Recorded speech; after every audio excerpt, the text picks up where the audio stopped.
Hello, welcome to MC and MADD Talk the Civil War. This is episode 19, The Fall of Vicksburg. Splits the Confederacy in half. Pretty much is the start of the end, right, MC? And also, we have 40 ounce with us this week. Hopefully, he'll be showing up a lot more often. How are you doing, 40? I'm alive. And he's not burnt to a crisp. No, not yet. We'll see. But this is the beginning of the end, is it not? Well, I mean, okay, the campaign, as you'll see, the South had to keep Vicksburg open. All right, because they had to. You had to have the Confederacy in order to hang together. Couldn't be parceled out. All right, it was already behind the power curve when how it was going to have to try and get supplies and so forth. Right, and be able to handle supplies from overseas. It was going to be limited and stuck on its own resources. Wasn't that the easiest way to break the blockade? Was to enter through Texas and then ship it through Vicksburg and on into the east? If you look at it from that perspective, you basically can ship it to Mexico, and then Mexico, Texas has a massive border with Mexico, so you can ship it up straight from there. Or the entire coastline of Mexico makes it very difficult to guard as well. So, a ship that goes from the Caribbean and is just trading back and forth to islands in the Caribbean, and then transfer as a transfer point, like a warehouse point, back and forth to Mexico, which is what they did. Back up. Right. Which is what they did, yeah. Of course. And so you need to be able to do that. But in addition to that, the food resources, right? You got to remember, people Texas beef. It's not just right. That. I know I keep cutting you off, MC. I'm sorry, but no, like Texas beef, and yeah, Texas beef is one example. But people have to understand what was happening with the Civil War. One of the problems that the South was always going to have. Not only were they resource starved on a material resource, manpower resource, they were starved as well. Now, everyone considers, okay, well, that's numbers of troops, et cetera, et cetera. It's not just numbers of troops, though. Okay, from a percentage-wise standpoint, more men in the South served, all right, in their armed forces. Okay, so that can make up for the manpower shortage in the short term for troops in the field. However, what it can't make up for is those hands in productive work behind the scenes. Mm-hmm. What was the primary business of the South? America at that point was generally still an agricultural nation, but in the South, it was even more agricultural. And when you remove the labor from those farms don't produce now, do they? No. And I was watching Historical Controversies with Chris Carlton. It's put out by the Mises Institute. I totally recommend it to anybody. But I finally caught up on a bunch of episodes I missed because I've been busy with schoolwork and my own YouTube channel. But I finally caught up the other day, and he was talking about the Trent Affair and how the South really believed that cotton was king and that would sway the European powers. But it didn't. One, they couldn't get enough of it out of the country to make a big dent. And two, they found it in other areas when the cotton industry was throttled by the North in the South. So the South really, couldn't even get its export out necessarily. They were lucky to get any goods coming in from anywhere. Their primary resource was cotton, and the idea that cotton was going to drive everything was just first of all, I mean, it shows you how myopic many of the people who were really pushing for war, all right, with the South, really were. How lack of overall understanding or curiosity to really study it. I'm not saying what I want here. they looked at everything, but they were looking at it from such a myopic point of view. They didn't even think about it intellectually. All right. Many of them were not analyzing what was going to go on. This is one of the reasons why when, Sherman, people, like you at least know that Sherman was, teaching in Louisiana as when the war began. And Sherman gave out a warning. He's saying, you people in the South who keep talking about war like it's going to be a small little affair. He said, it isn't going to be a small little affair. It's going to be horrible, and you're not going to believe, and you're not going to be able to sustain it the way you think you are. Mm-hmm. And it's not because he was a jerk or a dick or he hated the people in the South, for crying out loud. I mean, I'm sure that he had no problem with people generally from the South, but the idea of warfare, when they made war, okay? And this is the other thing about what it's like when you're a soldier. Yeah, but MC, real quick, come on. There's another quote. There's a whole race of people in the South, men, women, and children, who will need to be eradicated before we could have peace. Yeah. Was he wrong? He had no problem with the people of the South. You don't. Once again, there's a difference between, you have an emotional context there. As a soldier, you don't.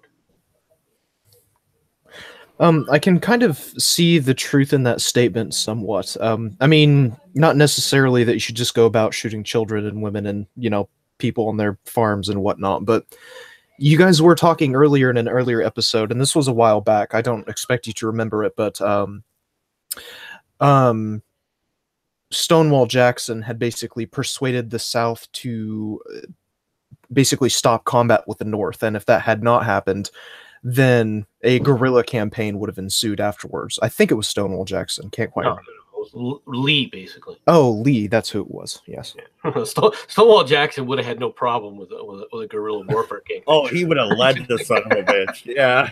Yeah. Could you imagine? I know Stonewall and Forrest wouldn't get along that well, but them and fucking Jeb Stuart all leading guerrilla armies. You could have Bloody Bill. Like we could say Jeb Stuart could not lead a guerrilla army. Jeb Stuart wasn't smart enough to lead a guerrilla army. You don't think so? Mm-mm. Huh, fair enough. But this episode's not about Jeb Stuart. I digress. I'm not trying to bash Jeb Stuart in that regard, okay, because he was a competent cavalry officer. But when you talk about things like a campaign of a larger magnitude and stuff, he would have been very wanting. All right, his inability to see further than his own personal glory. All right, which worked well while as with him as a cavalry officer, would not have played well. All right, or worked out well if he had attempted those kind of philosophical jaunts, for lack of a better term. All right. As a campaign for a guerrilla, running a guerrilla campaign. All right. He was never going to, for one thing, he couldn't keep his mouth shut. If you're going to run a guerrilla campaign, you've got to be able to hide. There's no way Jeb Stuart's going to freaking hide. Oh, I know. He snuck into the fucking, what was it, general's tent and stole the fucking Union uniform or whatever right out of the tent and then rode out. I mean, that's fucking amazing.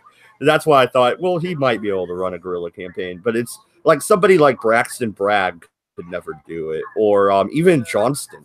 I couldn't see them running a guerrilla campaign, or Lee for that matter. Because a guerrilla campaign requires people forget what a guerrilla campaign is.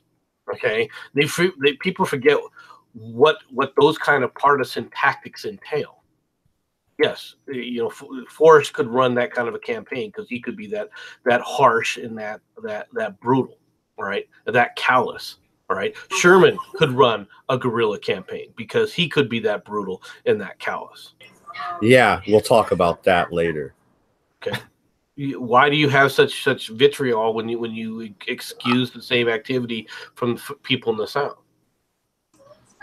Not a big fan of Sherman, and he did a lot more to the Indians than he ever did the Confederacy. No, Sherman. In fact, he saved more of the Indians than anything at all. You're looking at a time frame when you talk about what happened with the American Indians, right, and some of the things that were going on, but you look at it through a very narrow lens, all right, and also from the idea that where you already have the idea that Sherman is an asshole and Sherman is the bad guy. There wouldn't be any, from my perspective, Navajo. Sherman is an asshole. Sherman is the bad guy. Well, unless you can learn to step outside of yourself, you can't feel. I know. You can't feel the full characters of who these men really were and what conditions they were dealing within. Yes, each and everyone's personality has a place and a time and something to be talked about with it. But there's very few to be characters. I already know that. I already know that. I'm going for a history major. I'm going to have to get over my intrinsical bias. I'm going to have to. Or intrinsical, whatever. I don't care. Intrinsical. Fuck off and fuck yourself. God damn it. You're well on your way of getting over that bias. Yeah, I know. Moving right along. Okay, so how many times did Grant try and sack Vicksburg? That's right. Segue right into it. Come on. Did he ever sack Vicksburg? Oh, okay. He surrounded it, made them surrender. They were eating rats for months. Come on, man. Anyway, how many times did he try to take Vicksburg? The whole campaign in the South, or the whole campaign that began going down the Mississippi River to cut the Mississippi River, is a campaign to take out Vicksburg. And the reason Vicksburg is a linchpin is because of how it's situated at that point on the Mississippi River. Sauteed rats, tiger lily. Sounds tasty. But anyway, where it's situated on the river with the bluffs overlooking the river, it has a commanding position to where it can stop all traffic flow up and down the Mississippi. Now, as everyone looks at the Mississippi as a linchpin for the South, and it was. Okay, it was quite important to the South simply because it did connect both ends of the South. When we were talking about the food before, all right, while your men are out, fighting, they're not at home plowing the fields and creating foodstuff, produce, with one exception, and that is Texas. All right, and the reason for that is, to be honest, Texas is sparsely populated in comparison, number one. And number two is a lot of the major battles, all right, were not taking place anywhere nearby. Yes, there were a few battles, but overall, from a size standpoint, there's not really a major battle that takes place in and inside of Texas itself. Yeah, the Texas troops get more fame with the Army in Northern Virginia, really, right? Like there was some Texas brigades over there, I believe. Yeah. So from that standpoint, and the fact that you're dealing with ranches, right, for foodstuff with ranches, and the efficiency from a resource standpoint of protein, right, Texas is vitally important. But it's also, as you were saying before, where a lot of the material trade flow, international trade flow, was forced to go through due to the Union blockade. Right, had to go through Texas and then into Mexico, and then from Mexico to points, throughout the world. So Texas keeping that open, keeping that lifeline open, all right, was critical for the South. All that's on that side. On the other side, however, and this is not very well pointed out by anybody, is the interior of the Union needed the Mississippi to transport its goods as well. New Orleans was a major shipping port because of all the goods that could go up and down the Mississippi, because travel on rivers at this time is faster, all right, than travel overland.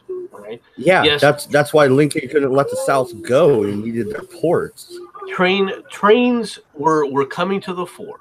All right, and trains will eventually, pick up this slack. And of course, in the North, you have more trains, more track, etc. All right, but still, the food stuff, the major food producing areas in the Union, all right, basically still used and still relied to a large extent on the Mississippi for movement of its goods.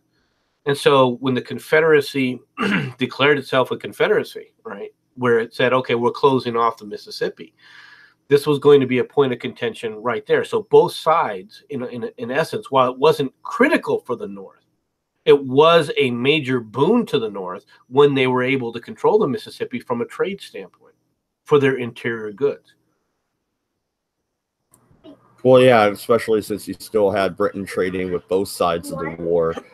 Even though Britain had drawn up plans to defend itself and move troops into Canada. That's one thing I didn't know until I watched that video I was talking about earlier. I actually didn't know that part. I knew Britain came close to recognizing the Confederacy, but Britain, because of the Secretary of State, was such a prick to the British. They really thought that the United States might attack them, and they were shoring up their defenses in Canada and almost declared war on the U.S. Matter of fact, if the telegraph line between the United States and the U.K. hadn't broken, there might have been a war. I think that's over the actual field. Oh, that's way overestimated by people who want to sit there and still come back with this. Oh, the South could have won if only if. That's if not what. Only, if only. No, MC. Huh? He's saying that's not what he's saying. He's saying that the letters back and forth between the ambassador, the British ambassador to the United States, and back home was really like the Secretary of State. What the fuck his name was? I don't remember right this second.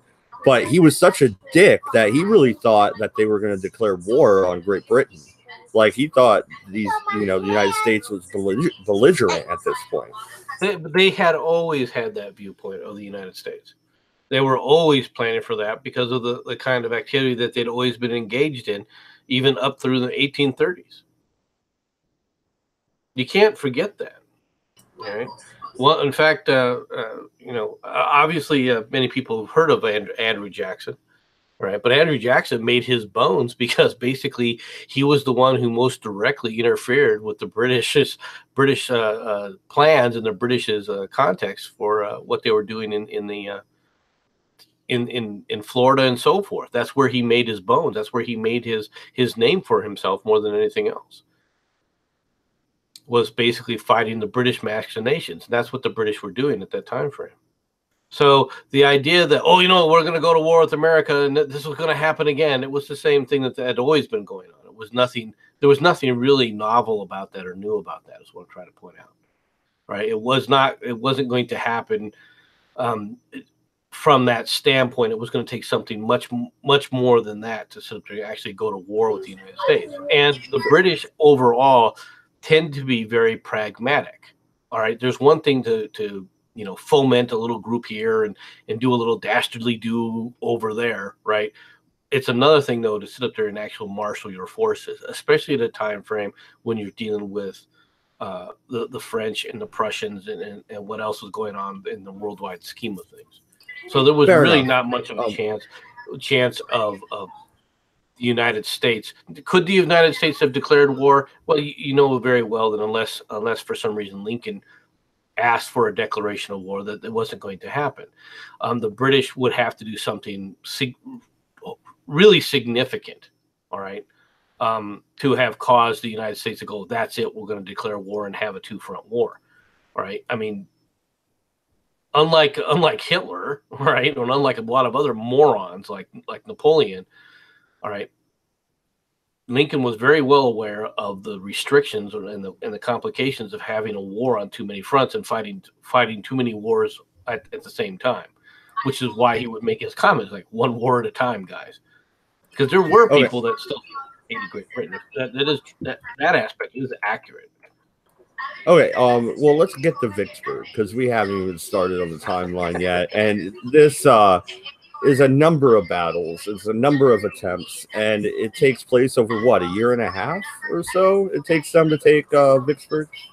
Well, you have basically the seizing of the Mississippi all the way down to Memphis, and that begins the first big big push now, because of course the idea is to seize control of the Mississippi. All right. And once you have gunboats, all right, on the river, all right, you can go up and down, with impunity, up to the point where you can get to Vicksburg, where the heavy guns, blocked all traffic. And then, of course, you also had another rocky point. I'm trying to think of the name of it, in the South. Now, the first challenge that the Union had, of course, was, okay, if you're gonna take the Mississippi, you got to control New Orleans, right? Quite frankly, the South, if you're gonna if you don't realize the importance of New Orleans, you are moronic. And to be honest, how did Jefferson Davis overlook that? They put up no defense. They literally put up none.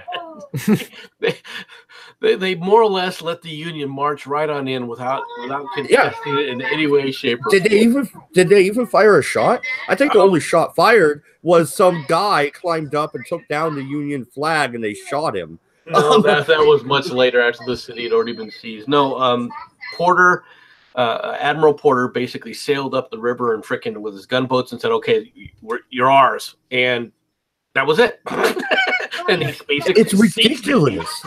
It's ridiculous. And that's my freaking native state. That's where I was born. And oh my God, you guys are fucking idiots. Landed a minimum size force of about, I think, 4,000 to 5,000 people to take the largest city in the Confederacy. And it was done relatively early in the war in 1861. So that was out of the way. that problem got taken care of. What was Jefferson Davis thinking? Put yourself in his shoes for a minute. How could you be so? Or is he just unidirectional? Is he just worried about Richmond? I think when all that went down, the idea was okay, there's so much going on that there are things that get overlooked because people are making. You got to remember. I mean, there's a lot of assumptions going on about the South. Pardon me. There's a lot of assumptions going on, not the least of which is states can handle this themselves. So the idea that the Louisianans could take care of it with the largest city right there, that the Union couldn't really seize it very easily, I mean, you would make that I would make that assumption. I would say the largest city in the South is going to be heavily defended. Right? What the fuck? Dude. And I'm cussing too much in this episode. My apologies, Sherardi. She actually has her kids watch this for some Civil War facts. Basically, the forces, it is, for lack of a better term, it's unconscionable for what they did with New Orleans. The fact that they just and this, although it comes back to bite the Union in a different problem, because when that happens, okay, expectations then are like, oh, this won't be a long war, or I mean, look how easy this is actually going to be, So you get the wrong impressions. The wrong impressions can be made over, with a lot of this. Right, on both sides. All right, so it won't be a difficult war. The South will just roll over. Look at they didn't even fight for New Orleans, for crying out loud. Real quick, I got a good idea here. You know that Hitler scene where he's wigging out and people always do subtitles on it? Someone should do a Jefferson Davis one about the fall of New Orleans. I'm telling you, it'd be great. Anyway,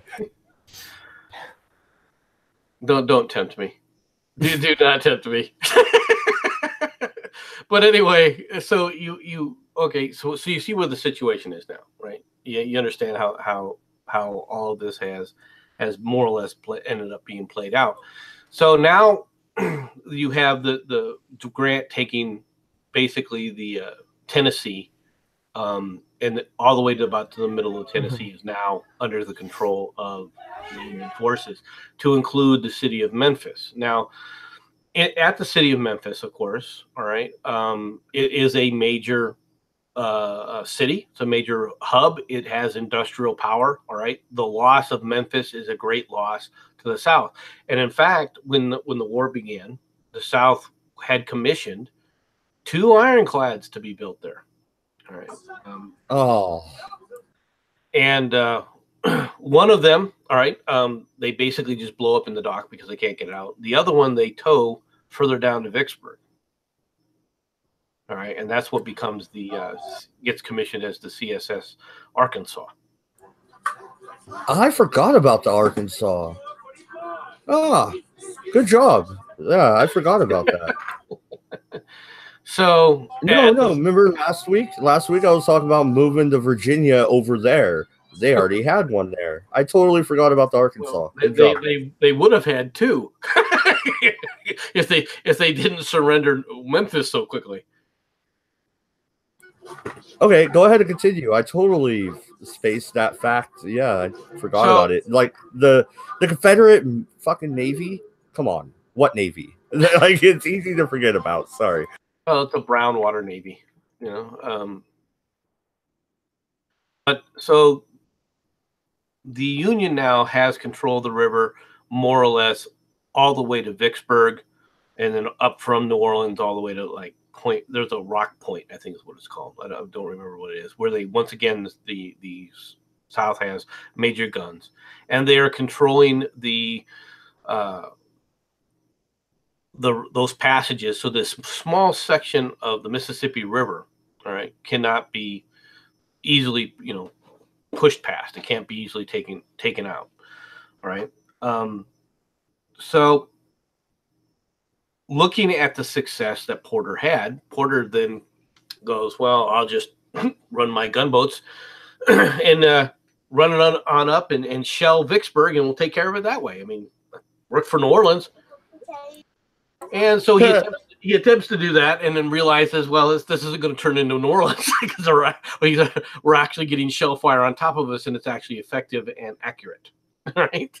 So yeah, up yours. so he's forced back down again. All right. Now the Union, all during this time frame, the Union is trying to coordinate its actions. All right. And of course, the Union has built, you know, small little type of ironclads on their side, but for the most part, they just got, you know, regular gunboats on the northern part above Vicksburg. The South, the Union tries to use a coordinated attack with those gunboats in coordination with the movements of both Sherman and of Grant. Okay, and this is going to culminate in the battle for Chickasaw Bluffs. Okay. But prior to that, one of the things, of course, that happens is the South finishes at Vicksburg. They finish the production of the CSS Arkansas, and the crew of about 100 men, you know, storm up and attack literally 16 Union boats and damage 16 Union boats in an attack up north, up the river. Okay. Porter is just absolutely furious. So all movement is now basically delayed until they deal with the Arkansas. And what happens to the Arkansas is exactly what happens to ironclads in the river. It gets chased by another ironclad, and during the chase, it runs aground on a sandbar. Okay, because of the shifting river and the fact that you don't have, you know, a lot of maneuverability in these things. And as a result, the crew is forced to abandon the ship and basically blow it up so that it can't be used by they scuttle it. Yes. Yeah. So, but in 1862, this basically gives, you know, delays the Union forces to a significant degree. And during the Battle of Chickasaw Bluffs, all right, the first, it's just basically a single day battle. In the aftermath, basically what happens is Sherman says, okay, well, I can't maintain this. I'm going to have to retreat. All right. And because he can't get supplies. Now, go ahead and here's the Vicksburg timeline. If you want to do this, I'll go ahead and share my all right, my map here. And 40, jump in whenever you want, Yeah. man. There's only 3 of us here, so. Yeah, I'll jump if I have any questions, comments, or concerns. But yeah, Questions, waiting comments, on criticisms, queries. Give me a second. But here. I'll go So to the timeline and okay, so June 24th, 1862, construction on a canal is started by Union engineers along the Mississippi near heavily defended Vicksburg. General Thomas Williams directs. That's what the timeline says.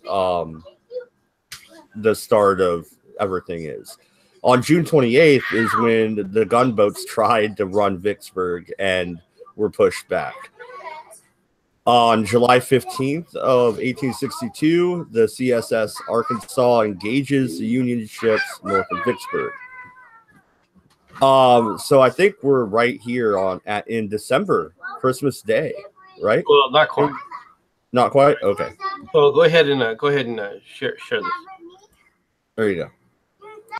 All right, I'm going to blow this up, expand it a little bit, because there's several things that happen. Okay, so what you have is you have multiple movements taking place by the different Union forces, and the Union forces have obviously outnumber the Confederate forces by a significant amount, and as a result, they can split their military without worrying about being destroyed in detail, because they have so much more firepower than the Confederates do, even in these smaller broken up units. So you have Grant's advance here, all right, and you basically end up with an advance along this line, all right, by Sherman. I can't see your cursor. If you're pointing at something, I can't see your cursor, just so you know. Can you see my cursor moving around at all? Can you see where Chickasaw Bluffs right now? I don't see your cursor, but I can find it on the map. Can you see where Jackson, Mississippi is right here? You got Vicksburg on this end, Jackson on the other end.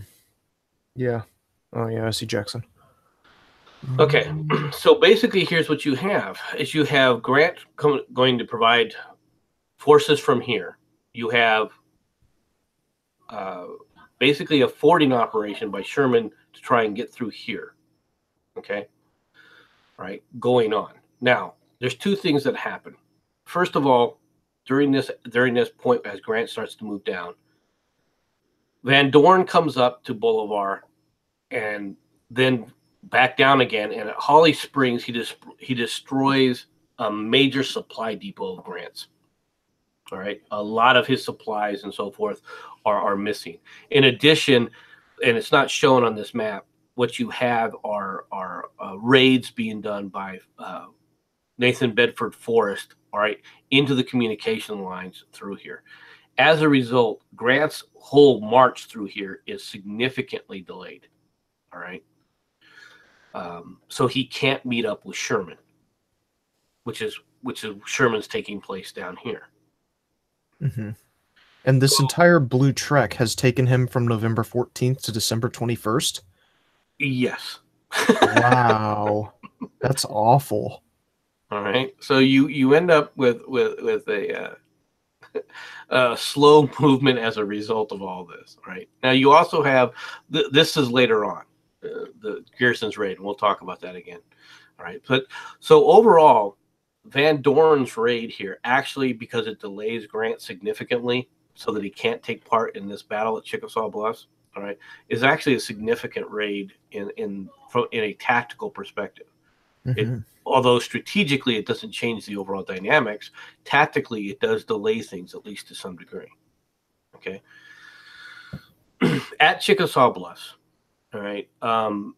You have the South has been preparing this battlefield for a long time, and let me see if I can stop sharing this and pull up the Chickasaw Bluffs map here. Okay, let me share this now again. Yeah, and you're still being presented, so it'll pop right up. Is it? This is sharing now? It is now. Yeah. It's not what I wanted to share, though. Was it? Where's what I'm... It's not what I no, wanted yeah, to that's hold on. Wrong one. Sorry about that. That's the same one I just had. Hold on. Let me share the. This is the one I want to share. There we go. This is what you have. Now, you remember where they were. They were still along this river line. Even though in the previous map, it was kind of showing that they were on the other side of this line. Really, this is where they're at. This is where Sherman is. All right. And as a result, he tries to push through here. Pemberton, of course, is having none of it. And the South has basically laid all sorts of frickin' they've broken levees, they've laid bridges, or wooden barriers all over the place. They're heavily entrenched. Taking this kind of position by force is not going to be easy. Sherman begins the battle at Chickasaw Bluffs by ordering a frickin' artillery barrage, and for 4 straight hours, there's an artillery duel that goes on, and then they attack, and the attack is repulsed. Which is not a surprise, right? Considering the terrain and the fact that you've got to try and walk across rivers and through swamp and everything else, all while some jackass is shooting at your ass behind frickin' fortified wooden positions. Hey, maybe you're the jackass. Maybe you shouldn't be walking through the goddamn swamp. Fuck you. You see my point, though. So basically, you're not exactly. able, as you're trying to go through this. Now, what of course Sherman was expecting to help, all right, were to have gunboats here blasting away at this position. But those gunboats weren't available because of the action of the Arkansas. And even though the Arkansas had already been destroyed, the results had been that they weren't able to bring enough firepower at this point in time. All right. Real quick, am I the only one that notices Sherman's hanging out on a plantation while all his men are going through the shitty fucking swamp? Look at his position. Johnson's plantation. He's probably sipping lemonade, dude. That's just pointing out Johnston's plantation, not that Sherman was freaking living the high life. Sherman's little arrows right there, dude. Sherman is in overall control of this entire group, just like why he's drinking lemonade. As long as we're clear, you just want to freaking try and bash Sherman. We get. What do you think? Well, 40, you're the odd man out. What do you think? Is he sipping lemonade or not? He's probably sipping lemonade. If I was a betting man, I did have there's a question from the chat that's a good one. This is from Ace of Skulls. There's another river that was a major player that wasn't represented on the map. The Cumberland River stretches all the way out to something or other. Was a route to try and sneak in the Union. So how instrumental was the Cumberland River? Did that actually make a difference? Or well, overall, the control of the Cumberland was important to the Union. But in this part of the battle, for this portion of it, the Cumberland is being able to be is being used to supply the Union forces in Grant's forces up in Tennessee.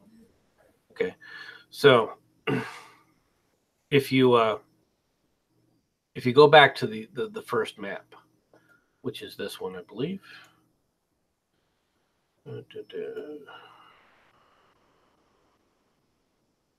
Why does this thing always do this to me? Because you're a boomer. Because I'm a boomer. Is that what you're thinking? Yeah, it's okay. So is Soygon. We won't have guilt by association. Though. You're cool. So you're just gonna bash me? No. I was saying you're cooler than Sargon. Come on, that's pretty good. Oh, how joyous of you! Thank you so much for saying that. Yeah, no, and Ace of Skulls. If you want to record something out there, that would be awesome. I forgot to respond to you about that. Yeah, Ace of Skulls lives over by the Cumberland. He said there's a Civil War battlefield that he can. Oh, there were a number of battles that took place there. We're going to be talking about some of them again, as a matter of fact. Yeah, right. Yeah, no, he offered to actually go out there and either live stream from the location with his cell phone on. to show the battlefield. Yeah, yeah. So we need to get a hold of you, Ace of Skulls. That's a great idea. Anyway, go ahead and continue, MC. Here you have part of the Tennessee River. The Tennessee River meets with the Cumberland. So you end up, these are major, obviously, rail areas for commerce. Okay. Mm-hmm. Remember this, by the way, because here's Fort Pillow. So would it be safe to say that this is essentially the breadbasket of the South? Because I mean, it sounds like the trade that's coming through. I mean, it's not the breadbasket, but it's where they can get supplies. Desperately needed war supplies are being used to go across this train line. Okay. Mm-hmm. All right, because this is the South's train line across back into Texas. Well, yeah, and that's like I was saying, that was the easiest spot to run the blockade, was the Texas area. So it was a lot more thin, less patrolled, and you can go through Mexico. And beef, which is desperately needed, all right, comes into the South from this area. So the beef is definitely, the meat is definitely over here. All right, as it comes across, but also the goods coming back the other way are very critical. It's not that it's not the breadbasket per se. There were several different areas that provided a lot of food support and food stuff to the South. In Virginia, of course, you have the Shenandoah Valley. In fact, the Shenandoah Valley basically feeds the Army of Northern Virginia for its entire campaign, until it gets destroyed. Okay. The other big area of actual food stuff, right, for the South is actually Georgia. Really? People think that of Georgia, and they think of they always have in mind what is it? That stupid that stupid movie. 20 Years a Slave. I don't give it where frankly, Scarlett, I don't give a damn. Gone with the Wind. Oh, everyone thinks of Georgia like Gone with the Wind. All right, and Atlanta was a major city. It was a major industrial area, also for the South. All right, it was not at the level of Virginia or Richmond, but it was second. All right, as far as actual industrial output, Atlanta was second in industrial output. Yes, they did produce a lot of cotton. Yes, there were major cotton fields, but there was also a lot of regular food there. There was a lot of corn that was produced there, a lot of sheep, a lot of not cattle, right, but sheep and pigs and so forth. All came from Georgia. Georgia was definitely a food producing area for the South. Right, a major food producing area. Here in Louisiana, for example, it doesn't grow food very well, but it does grow cotton very well, which is one of the reasons why cotton did very, very, very, cotton and tobacco does very well in Louisiana. All right, and rice does well in certain regards, but rice is very taxing, I would suspect. Well, it's labor intensive. Yeah. Okay, and so from that perspective, yeah, you got slaves, but are you going to have slaves working cotton, or are you going to have slaves working rice? All right. Honestly, this sounds kind of stupid, but that's what they were looking at, and which one's worth more? Well, right, rice isn't worth as much as cotton. Yeah, no, and you needed supplies and stuff. And real quick, I'm going to present. I have a point here to this too. Just a map of the Confederate, and take a look at how deep into the deep South they actually are going here. I think it's valid because we are talking about Mississippi. I mean, look at this. How far? I mean, wow. Seriously. Once they did that, the Confederacy didn't have a chance, really. Yeah. So this literally, you guys weren't exacerbating this at all. It quite literally is the linchpin of the Confederacy. I mean, if you were to split the bulk of the Confederacy off from a lot of the a lot of the resources they have coming in from Texas and Louisiana, I mean, they'd be screwed. Well, Wow. Yeah. and then once again, what do you have as you're looking at this map? Go follow the Mississippi River north. What do you run into? You go to the point where you got Missouri and Kentucky and Illinois are all in a little joint there, and right next to it is Louisiana, and then above that is Michigan. Okay, and Ohio is just to the right, so you can see where the production of these and of course, as you look at the bottom of Indiana, Illinois, and Ohio, what do you see there? It's all river. This is the navigation hub of the central part of the Union. Okay, and it all flows into the Mississippi. Yeah, no, and I didn't actually realize. Look at the Arizona territory, which the C.S.A. claimed. C.S.A. actually, if they would have got all this and won the war, that's actually a pretty big territory. And this is the map as of March 4th, 1863. So this is late into the war. Yeah.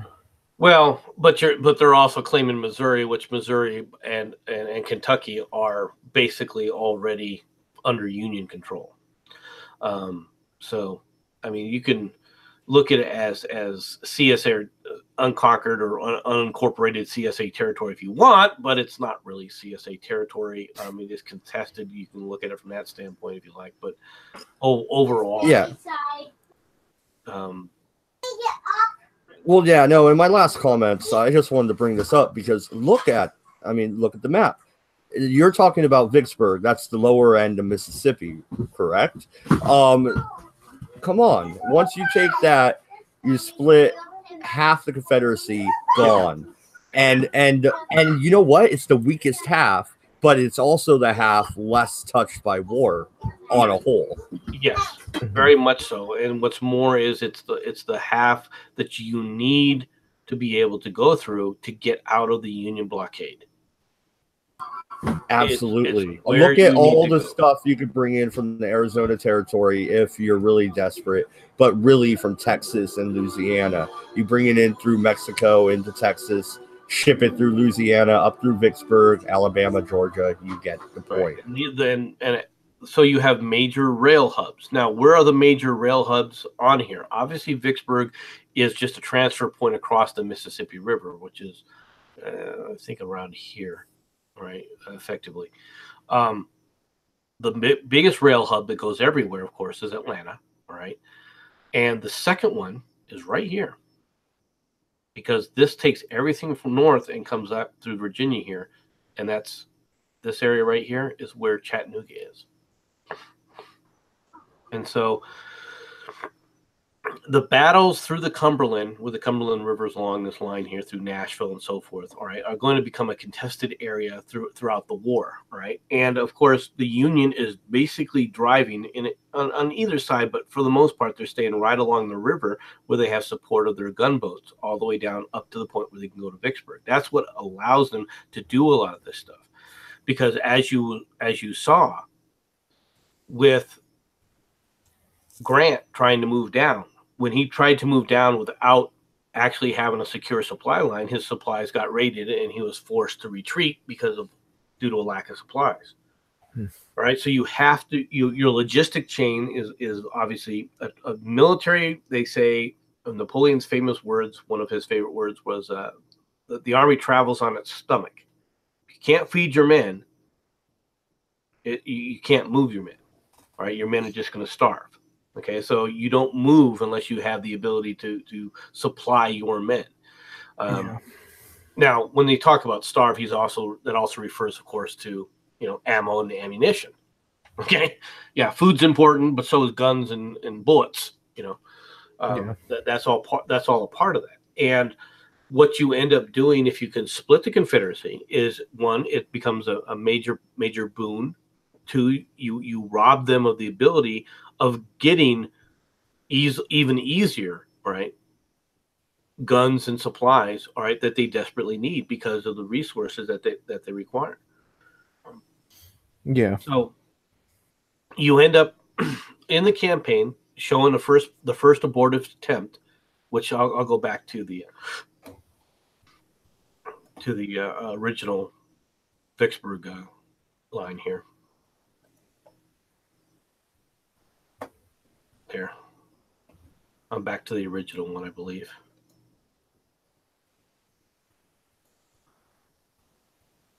Are you scrolling up and down? Yeah, it is. Okay. So the first abortive attempt is through here. So the next thing that they attempt to do, right, of course, was this this failed attempt. The Yazoo Pass expedition. Yeah, they try. They try and basically try and get across here and use this. Now they're trying to create a large enough navigational way through here so that they can bring the gunboats in to help them come down. That's what they're trying to do. Okay. Okay. And it basically falls apart. That's where the Mad Dodge was laughing about the gators jumping up on the boat and everything. Oh, good. You're not getting through that without me, damn it. No, that shit's hilarious. Okay, like seriously, the main thing is it didn't work. All right, but as they're trying this, there's freaking gators and all these animals because the area just got flooded, jumping up on deck of these gunboats. I mean. It's great, dude. It's great. You get freaking gators jumping up there. You get all sorts of shit. You got water moccasins in the fucking. The thing to remember about these gunboats is that the gunboats are also transports. They're transporting the troops, right? So the troops are basically having to deal with this entire thing happening, and of course. These gunboats are heavily armored now. All right, after the experience with the C.S.A. Arkansas, okay, they are heavily armoring these things so that they don't have another problem with a new ironclad coming after them, and so that they could at least fight. Well, the problem, of course, is these are very shallow drafts and sandbars, so they're constantly getting stuck on sandbars. And when a ship is stuck on a sandbar, you basically got to try and drag it off of the sandbar. There is no high tide. There is no tide coming in, so you just wait for the high tide to float it off. That's not going to happen in these rivers, right? So you end up having to get out into the swamp to try and push it off, and that's when you get to go play with the gators and go play with the freaking water moccasins and everything else. So of course it just after from February to April, all right, basically 2.5 months of trying to go through these freaking swamps, Grant says enough of that bullshit. And he basically pulls back here, goes back upriver, and returns back up north. I wish he would have kept drinking. He must have ran out of whiskey, because if he would have kept drinking, he would have kept trying. He wasn't drinking during this part of the campaign. I would be. Alligators on my fucking boat. I'm drinking. Well, I mean, if you spend half your time run up against a sandbar, I mean, I do some drinking. Well, if you're doing drinking, you're not pushing yourself off the sandbar. Okay. General. And if you're not pushing yourself off the sandbar, okay. Yes, gators are there, water moccasins are there, but also some asshole in a tree shooting at your ass. Yes, that I forgot to mention that the whole time. Okay, you got gators on your ship, okay? The whole time, you got Confederate freaking sharpshooters in the trees popping shots at you everywhere. Like, it didn't matter what time of day or night, right, MC? Like, it's just random fucking popping shots from the trees. Well, and so you're not doing a lot of drinking, but you're correct. They are basically just in a kind of a guerrilla style. Overall, there's not a whole lot of casualties that are taking place, but the fact that you're getting shot at and you lose troops here and there for long periods of time is very discouraging on morale. Remember what I said about sharpshooters being shit until the 1918s? Okay. But, hey, actually, the Confederacy had some pretty good sharpshooters. I wish one of them would have not had to sneak into a theater, but you know. Yeah, that was anyway. That was a sharpshooter. You know, from 3 inches away. Yeah, you're really working really well on the handling that attitude of yours. Come on, you're too deep, please. Too soon already? I mean, come on, dude. It's been 100 and something years. I can make a joke. But no, this was the funniest attempt I remember about Vicksburg. This shit was gold. Like, I almost want to write a fictional novel about this expedition. Like, well, make some giant gator like eat fucking Grant. It'd be amazing.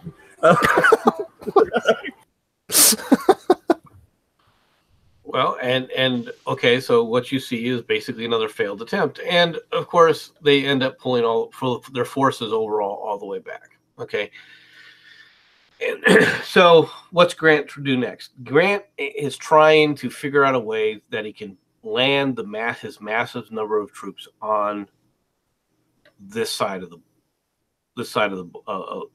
Mississippi River, because he thinks that if he can get on this side of the Mississippi River, all right, he can get into open country, all right, and he can fight with his forces. Okay, this attempt didn't work, all right. This attempt didn't work, so he says, okay, what I'll do is I will try and take it from the south. Now, how do you get your troops down below here? You run the river. You run the batteries. They I don't believe they're successful in this attempt either, right? Nope, they are successful in that they get below. He actually is able to land. Now, why is he able to do this? Why is this successful? One of the main reasons why it's successful is this. And this is Gerson's raid, which I talked about last week. All right. This causes a lot of havoc, all right, and causes the Southern forces to be roaming around out here rather than protecting the forces landing. And I think, if I'm not mistaken, they land here. I think it's at Bruinsburg. All right. Yeah. All right. Well, let me jump to the timeline before we get past it, because it looks like we're already past it. You're about ready to talk about the actual fall. Okay. Okay, so on Christmas Day, Union forces destroyed the railway network at Vicksburg, accessing both Louisiana and Texas. The day after, they're beaten back at Chickasaw Bayou in Vicksburg. The 2-day engagement marks the Battle of Chickasaw Bayou. Again, a much smaller Confederate force bests a larger Union one. The battle spans into the 29th. On the 30th, Grant assumes command of the forces. Now that is critical to understanding what's going on here. All right, you got to remember that Grant had been kind of relieved of command, or at least had his command significantly reduced. Now he is placed on command of not just forces here. He's now in place. He now controls Sherman. Sherman is his subordinate. All these forces in this region are now placed under Grant's direct command. All attack several different Union groups to try and coordinate this attack. Now it's all on Grant.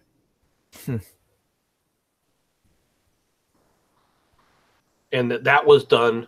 The reason it wasn't done prior to that was due to one dick more than any other person. All right, and that's because he was jealous of Grant, and that's the name is Halleck, a man named Halleck. And Halleck was the person who was preventing Grant from actually coordinating all of this. Halleck was the one in command. He wouldn't help Grant at all, which is why Grant for a long time like him already. You like him already. He's kind of one of those easy generals that you get to beat, right? You get to meet on easy level. Yeah, exactly. He's like the level 2 boss. I mean, right. And it literally takes direct action by Lincoln to give Grant back the entire command of all the forces. Wow. Because Halleck is an ass. Oh, he was a great general and a good man. Anyway. Can you name a battle he won? This great general that you just called him, you call him a great general. Can you name the battle that he won? Well, he was great for the Confederacy. Does that count? No. Okay, so by that freaking standpoint, you might as well put a Burnside, you might as well put a Hooker, you might as well put a Meade for that matter. yeah, no, and McCullen. I really like McCullen. He was a good guy. Well, Meade not so much. But anyway, all right. So go on with your timeline. Okay, I just unplugged my headphones. I gotta fix that. You guys go ahead and continue. What I was gonna read is the canal broke that the Union was building by Vicksburg. And this is on... I think they flooded that on purpose, though, and that was what we were just talking about with the Bayou thing and the Gators. So go ahead and continue. All right, I'll continue reading the little snippets here. I believe it was... Grant assumes command of Union forces. The 8th of March, the under construction Union Canal at Vicksburg, Mississippi, is flooded out due to a levee break. March 14th, Steele's Bayou Expedition is begun. The operation sees a combined Union force directed by General Grant and Rear Admiral Porter attempt to reach the rear of Vicksburg, Mississippi. The expedition would last until the 27th of March. Any comments on that, MC? Well, the next line gives you what you need. Union forces attempting to reach Vicksburg are repulsed as part of Steele's Bayou expedition. Union forces included Grant and Porter. So basically, they're repulsed because they're walking through the swamps, and this is what we were referring to. All right. Then what you have is the Union running the guns of Vicksburg during the night, the Union gunboats. Okay. And if we go back to, let me get back if I can bring up this stupid map again.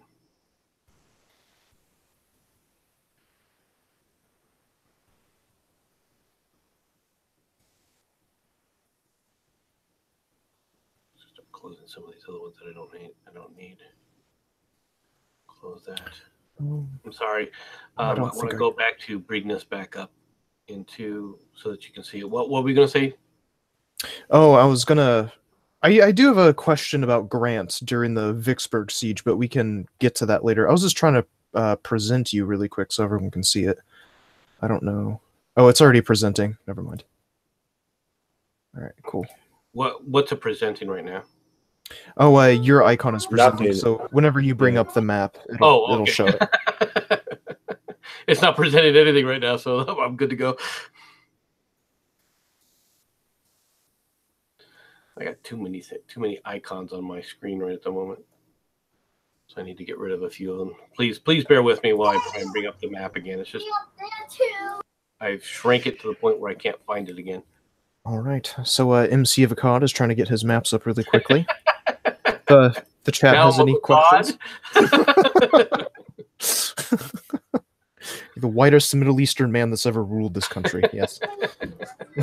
Well, okay, so before Grant runs the boats past, why isn't the Confederacy at least trying to raise more troops and fill in the gap in the West on a whole, but Vicksburg in particular? Texas for one. I don't know. What about that? You basically denuded the people. You can't just say. You got to remember that they've already instituted at this point, right? Because starting in 1862, Jefferson Davis has already called for a draft. They're already hurting for manpower. All right. You're not going to. There just isn't the people available to bring them in.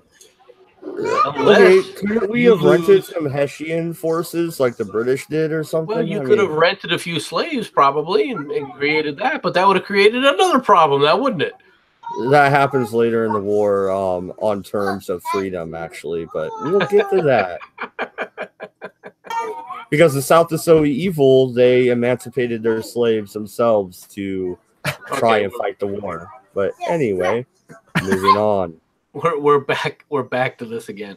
All right. So what you have is the running of the of these gunboats, so they could. He brings his forces, and they run this. You got to remember when they're running this with the gunboats, they talk about it saying, "Okay, well, they're running it with the gunboats."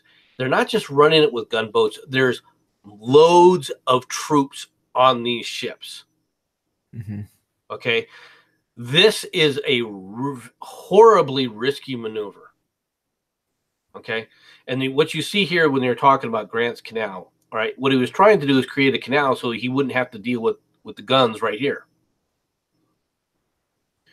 All right, right that are right at that little outcropping. He's trying to avoid having to go through Vicksburg. All right, when they run these gunboats with all these troops on here, it is successful, and he is able to come down to the river, go bypass Brunsburg, right, and land at Port Gibson. And now he is finally on the east side of the river.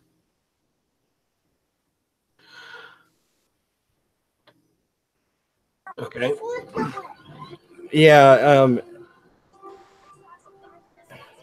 and that's pretty much the end for Vicksburg, at least the beginning of it. That is basically the end of the campaign now, because what happens now is first of all, now it's risky in a number of ways. First of all, Grant isn't able to. He's cut off from his normal supply lines. You got to understand that. All right, he's being forced to rely upon supplies from the river, but even then, it's going to be temporary unless he can. Well, how many times can you run those guns? I mean, you got to get supplies back through there. Well, you got to remember they got to bring him up. All right, so because he can also march down. He's not that far. He's on the same side of the river now as Baton Rouge. Confederates, yeah, and the Confederates don't control Baton Rouge. That is in Union hands, right? Correct. So he can go south or he can go north. What Grant basically does is, let me see if I can find the map that I had up for that of Grant. Let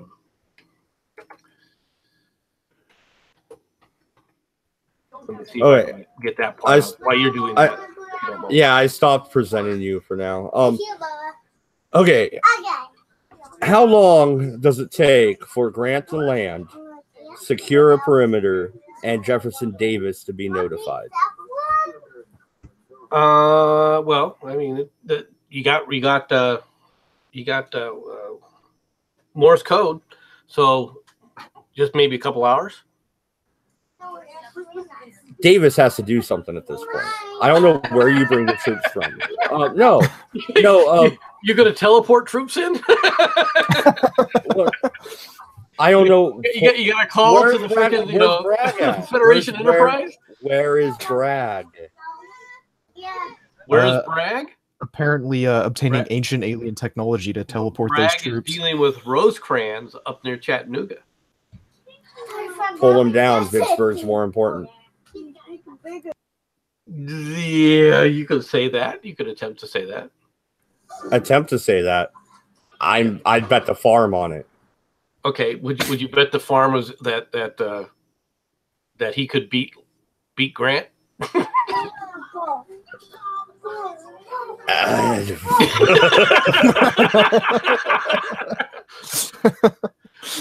Braxton Grant moves down and attacks Grant early. War is over.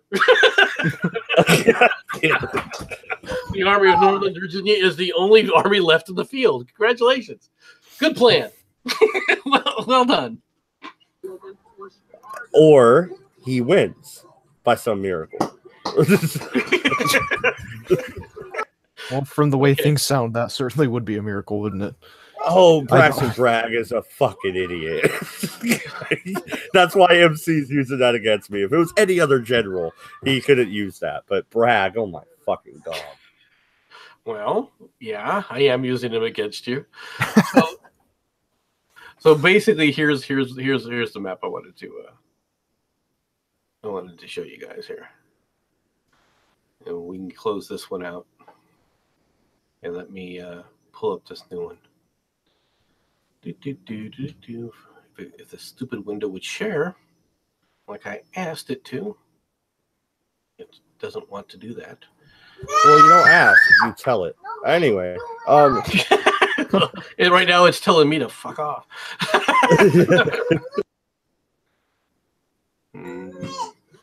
Yeah, it zoomed in a little bit, but it's up. So just zoom it out.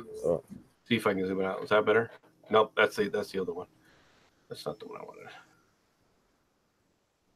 Oh crap! Closed it again. It bounced. Okay, how much damage could Bragg? I got an idea here.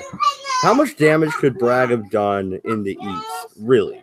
Put him underneath Lee. Lee recognizes immediately you're a fucking moron, and he just has him push paperwork or something.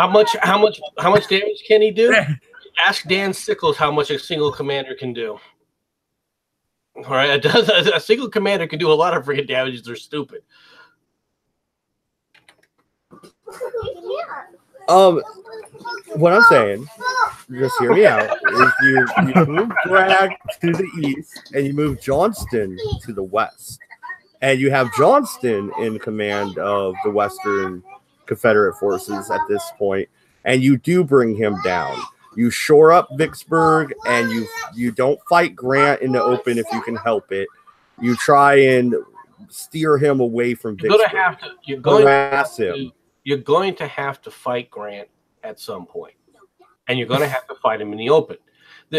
Grant is not going to sit there and let you, avoid dealing with him. Here we go. Now I've got to finally. It took me a while, and I apologize for how long this took for everybody. Right now, you see what's going on. All right.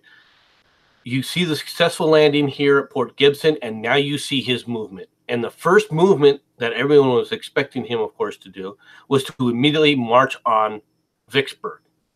That's not what he does. All right. What he does is he threatens Jackson. Okay. That's what his first movement was, to threaten Jackson. All right. And while he was threatening Jackson, he's able to pull off a significant portion to prevent Pemberton from joining Johnston. All right.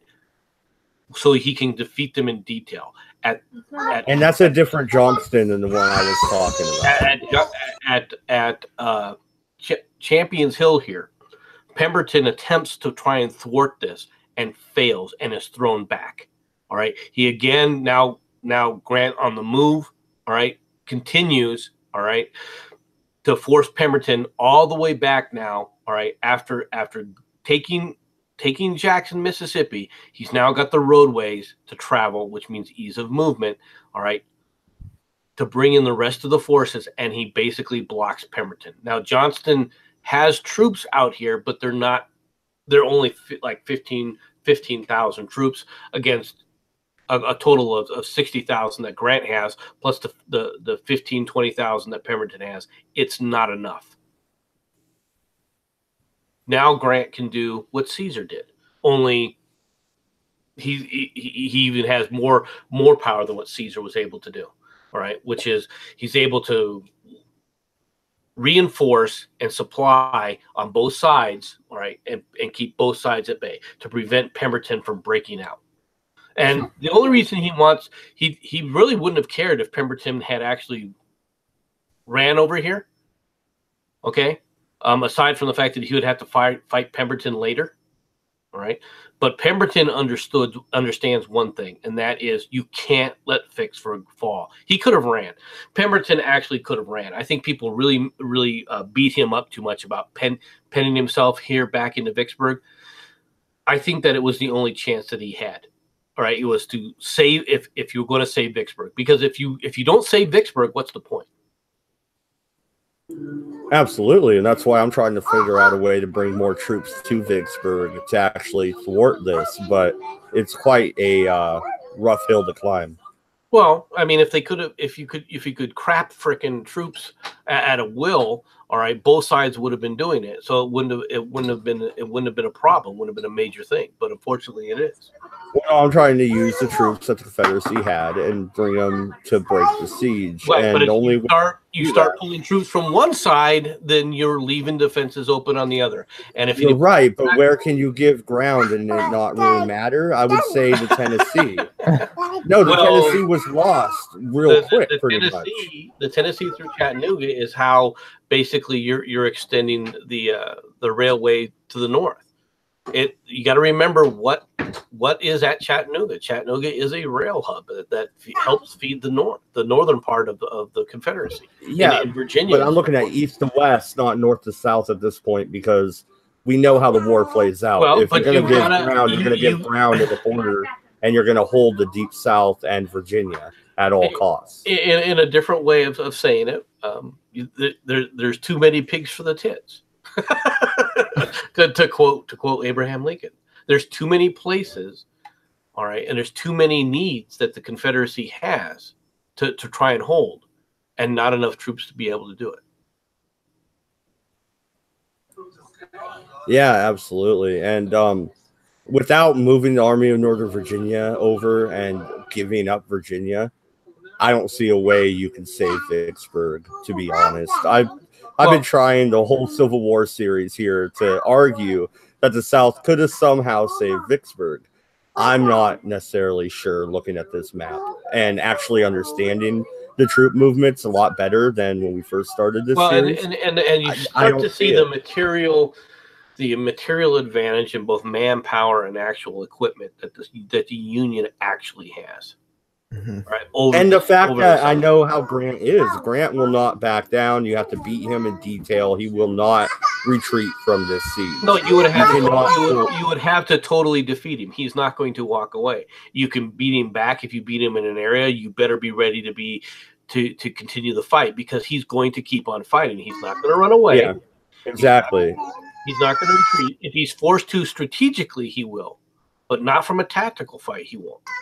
And even if you use the Raiders, like I'm thinking the Raiders, okay, let's use the Raiders to block. That is what Johnston attempts to do, to be honest. Johnston says, okay, I can't beat him here in the field. What I'll attempt to do is break his supply lines up to the north against Tennessee, and he makes a foray into Tennessee in an attempt to draw Grant away. But Grant is like, no, I know what I'm doing.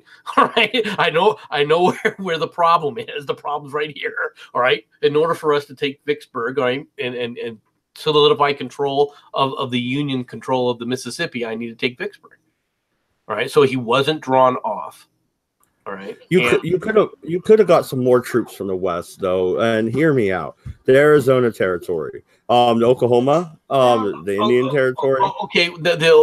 You're acting like they weren't doing anything there. I'm saying what they're doing there doesn't matter compared to here. If I'm running Civ 5, Civil War, I'm not fucking caring. I'm giving that shit up. You're also got the wrong idea about both President Lincoln and President Davis. And that is that they are in control of each and every element on this board. They're not. Okay, they have commanders and people in the field to do this because they can't control. It's too broad a scale for them to be micromanaging like that. Mm-hmm. Okay, Jefferson Davis tried to send Lee to the west. Let's talk about that for a minute. We've talked about it once before, I believe. But he tries to send him to the west to help in Vicksburg. How much good could he have done if he didn't stall in Richmond and then Richmond would have fallen? I don't care about that. Forget about that right now. No, you can't. Okay, you can't. Okay, but okay. Let's say that you move the troops down here, all right? Then Grant meets Lee sooner, and the attrition game begins that much quicker of the Confederate forces, because that's what would have happened. Okay. Would it have saved Vicksburg? Perhaps, but the cost would have been the entire collapse of Virginia, and therefore the entire eastern seaboard would have collapsed in less than a month. Do you think Robert E. Lee is that important? That's a valid question. A lot of historians nowadays in 2018 are arguing no, he wasn't. Okay, as far as, do you think he was that important as far as what? You send him to the West and the entirety of Virginia falls. That's a big statement to make, is it not? Not only does the entire, okay, Virginia falls. All right, what's already more or less fallen? Why does it fall? Because you moved Lee and 15,000 troops. That's all he had, right? That's all they were moving. They weren't moving. 15,000 troops would have forced him. Well, how much was it? Here's let's say that he would have taken 15,000. How many troops did he have in Richmond when they were going to send him? Because Davis made they had plus up to close to 70,000 troops. 70. Okay, there we go. Then we'll go with the real number. I was pulling a number out of my hat. Yeah, so. Okay, 70,000. So you want to pull the entire 70,000, the entire Army of Northern Virginia out and into here and into this part of the campaign. Is that what you're saying? Do you still have the Army of the Shenandoah? Do you still have any other troops? You won't have it for long because you won't have Richmond. When Richmond falls, you got to understand what Richmond was. Richmond wasn't just some insignificant southern town. Okay? It was the capital, wasn't it? It was the capital, but it was also, for all intents and purposes, the major industrial might for the entire southern effort. Mm-hmm. The ironworks in Virginia were basically the ironworks of the South, with the exception of what was in Atlanta. So if you sit up there and pulled these 70,000 troops and you started meeting Grant in the field down here, where the attrition game would have been with Grant in the West rather than the North, the first thing that would have happened is all of Virginia would have been gone almost immediately. Okay, the Shenandoah campaign would have been a mop-up operation, like what was going on for all intents and purposes here and there in throughout the war in Missouri. Okay, so not only does that fall, you then lose immediately, and it would have happened immediately. All right, North Carolina. Okay, so now all the way down from Virginia through North Carolina, now you're dealing with South Carolina. With a major Union army now in South Carolina. You know what they did to South Carolina in the real time. And it wouldn't have been any different than earlier, only it would have been a different group of troops doing it. They would have punished South Carolina for being South Carolina. That is where a lot of the atrocities of the North come into play, and we will discuss it. What they do in South Carolina, I get it. They were the first state to leave. They were the ones that started the war. A lot of that reaction that you see, though, is not just you act like the reaction was all one-sided, which it was not. Much of that reaction, the South Carolinians were not going to back down. They started this. It wasn't just that. It wasn't just that. You got to remember, there were a group. You had a lot of Southerners and a lot of people that had access to grind. All right, there had been a lot of abuse in South Carolina, which had actually it was very similar in that regard to the the Revolutionary War. All right, where you ended up with people doing a number of different things. All right, that turned into family feud type of environments. But there was a punishment type of vetting. All right, that went on to South Carolina, because South Carolina was the driving force for secession. And I don't disagree with you on that. They were. That's just the facts. But the thing is, what happened there is atrocious. We'll do a whole episode on that, I'm sure. Okay, so Grant, how long does he besiege Vicksburg? So basically, the siege of Vicksburg, for all intents and purposes, starts basically around May 17th. Is what you're dealing with, right? He makes in the first two assaults he tries on the 19th and the 22nd. At which point he says, "Okay, we're just going to siege," and he begins siege operation. All right. I did have a quick question regarding not the siege necessarily, but the two assaults that were directly beforehand. Mhm. So Grant is officially in charge of the whole operation by this time, I assume, under Yes. the direction of Lincoln. Okay. So with these two failed assaults on Vicksburg, how was Grant able to not only kind of maintain morale, I assume through just the sheer dominance of the region, but how is he able to convince his higher ups that he had this in the bag, especially with the two frontal assaults being failures? Well, the two assaults were failures because they were against fortified positions. This is normal. Okay, you attack a fortified position many times. It takes more and constant assaults to take it. Even Jackson gets repulsed during several of his assaults before he's finally able to break through. That is just a normal part of the tactics. The difference was though is Grant, when he attempts these assaults, he's looking for a quick break to see if a break will happen. He's hoping that the Southern will to fight has been broken. And it's these two assaults that convince him otherwise, that they're still going to fight, that they still have fight left in them. So he settles down for a siege. The assaults they're repulsed with heavy losses, but not in the significant. I mean, at this point in time, they're not Shiloh losses. You know, I mean, I hate this. Yeah, I mean, it sounds callous where you lose 1,000 men here and 1,000 men there. You know, a couple thousand men, but you look upon it as just like, okay, well, there's statistics now, because the horror, you can't. There's no way that you can encapsulate that horror if you're a soldier and still keep on striving to fight. So you've got to put it out of your mind.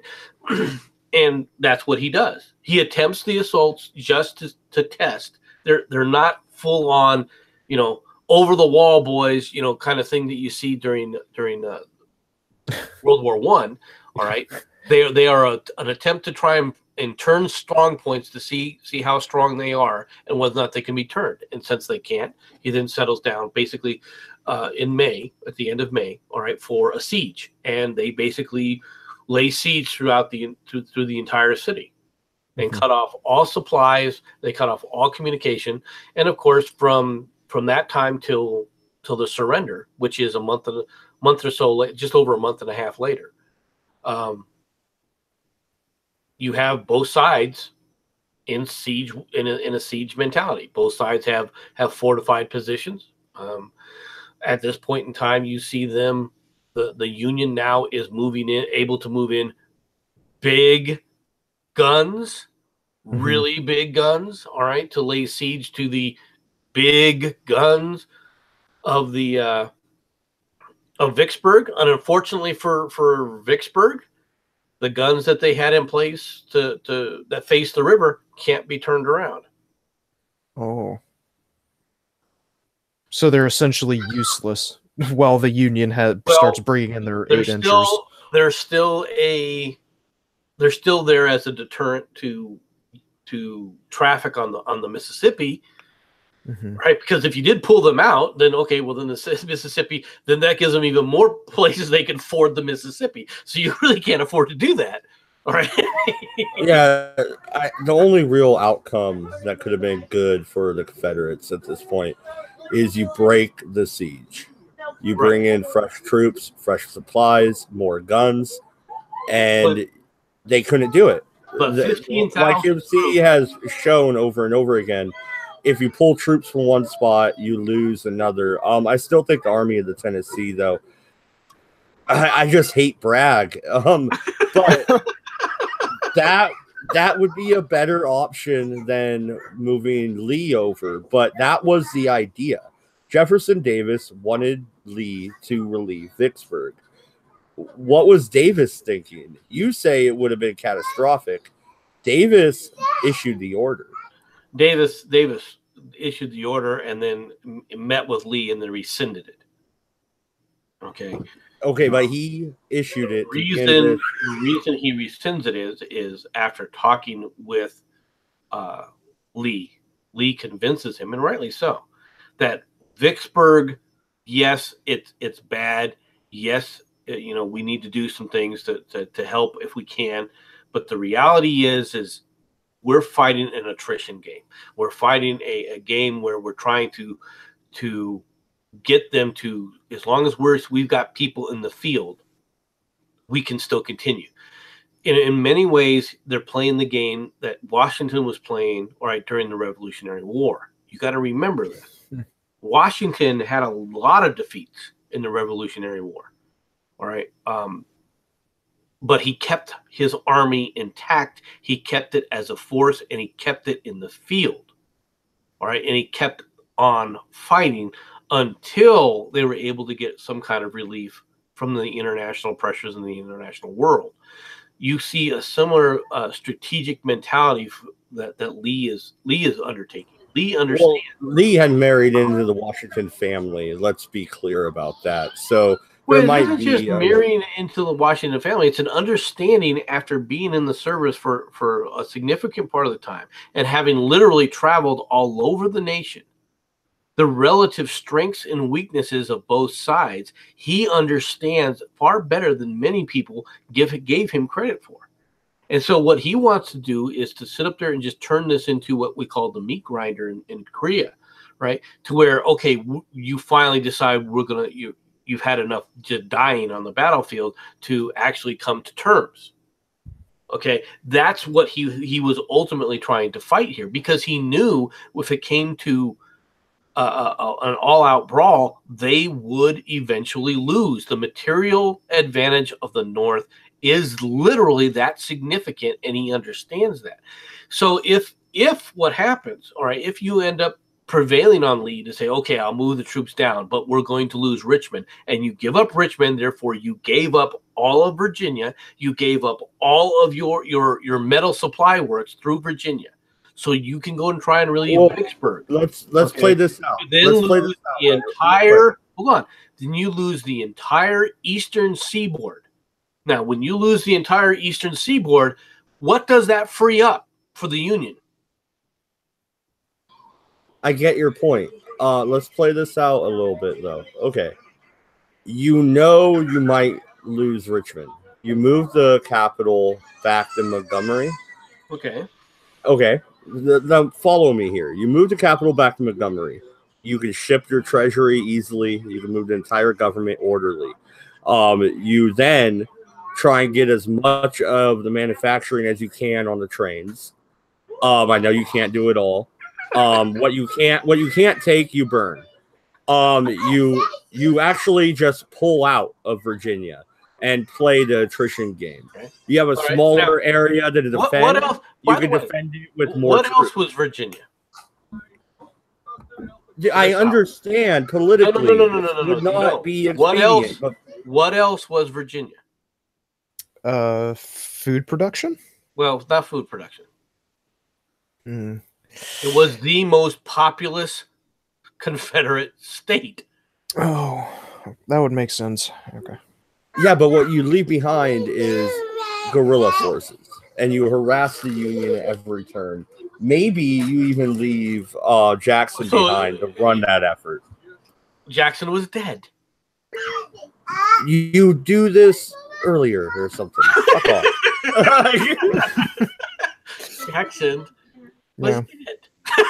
And Jackson, with minimal forces, that means you're going to have to peel off his core. So now from 70,000, you're back down to 50,000, right? Because you're leaving 20,000 up there, and that's not enough. That is not enough to deal. All right. You just said Vicksburg lasted for a month and a half. You bolster that with Robert E. Lee and Johnston and 50,000 troops from the Army that end up in constant battle, all right, with Grant. They're coming for Grant's rear. You're thinking Grant isn't going to know about this? That these people are just going to like surprise him? Once again, the movement, these mass movements of troops that everyone talks about, people forget how well informed both sides were of the troops on the other side. Both sides always knew what the other side generally was doing. It's very few times do you actually have tactical surprise achieved, all right, in any of these battles. Yeah, and one of the few times it could have been achieved, a cigar ruined it. I know.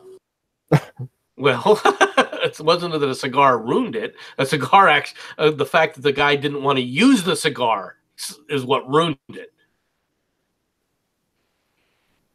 But we that was so stupid. Yeah, that was so stupid. Anyway, but that's what was going through Davis's mind then, because I mean, if you do shrink the territory you have to defend, you can defend it longer. You could have more troops in the field because you're consolidating them or whatever. Consolidation, but consolidation. At that point right there, that you got to remember the Confederacy is hanging on by a thread from the populace as well. It's coming apart at the seams from the different states. If Virginia would have collapsed, North Carolina would have collapsed. South Carolina would have been obliterated. The Eastern Seaboard now is now completely in control of the Union. Guess what? They don't have to use anymore. They don't have to sit up there and use it as in an area where they have to stage their naval forces, right? So then the rest of those forces can then be transferred right on down into the South, into the pockets that they have at Mobile, Alabama, and the other areas in Alabama. And so forth. All right. Plus the fact because you would hope you would take those places back after you pulled back. You're not. No.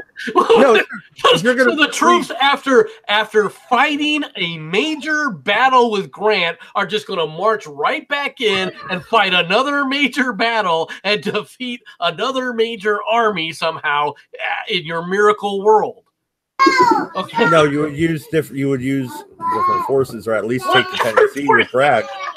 What do you mean? They had a Western army. If you're moving the Eastern towards the West, okay, you have two gigantic Army of the Potomac, which was faced off by who? By the Army of Northern Virginia.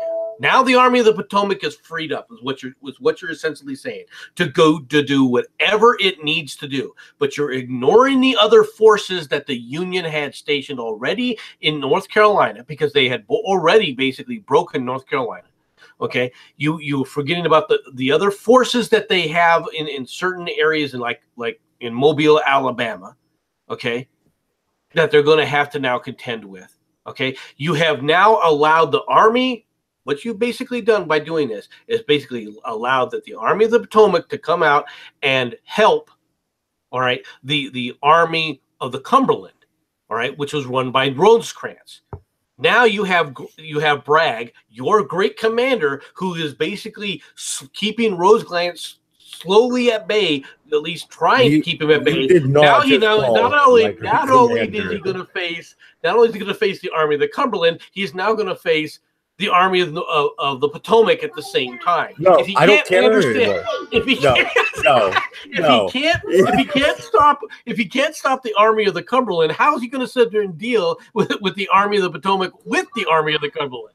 I didn't hear a word you said after you called him my great general. So what were you going to do? No, that's ridiculous. Great general. It's ridiculous. So and what's more is you've given up the one of your major manpower centers of the South, all right, to the North, right, which you no longer. Yeah, you might have guerrilla forces, but it's not going to stop the major army movements.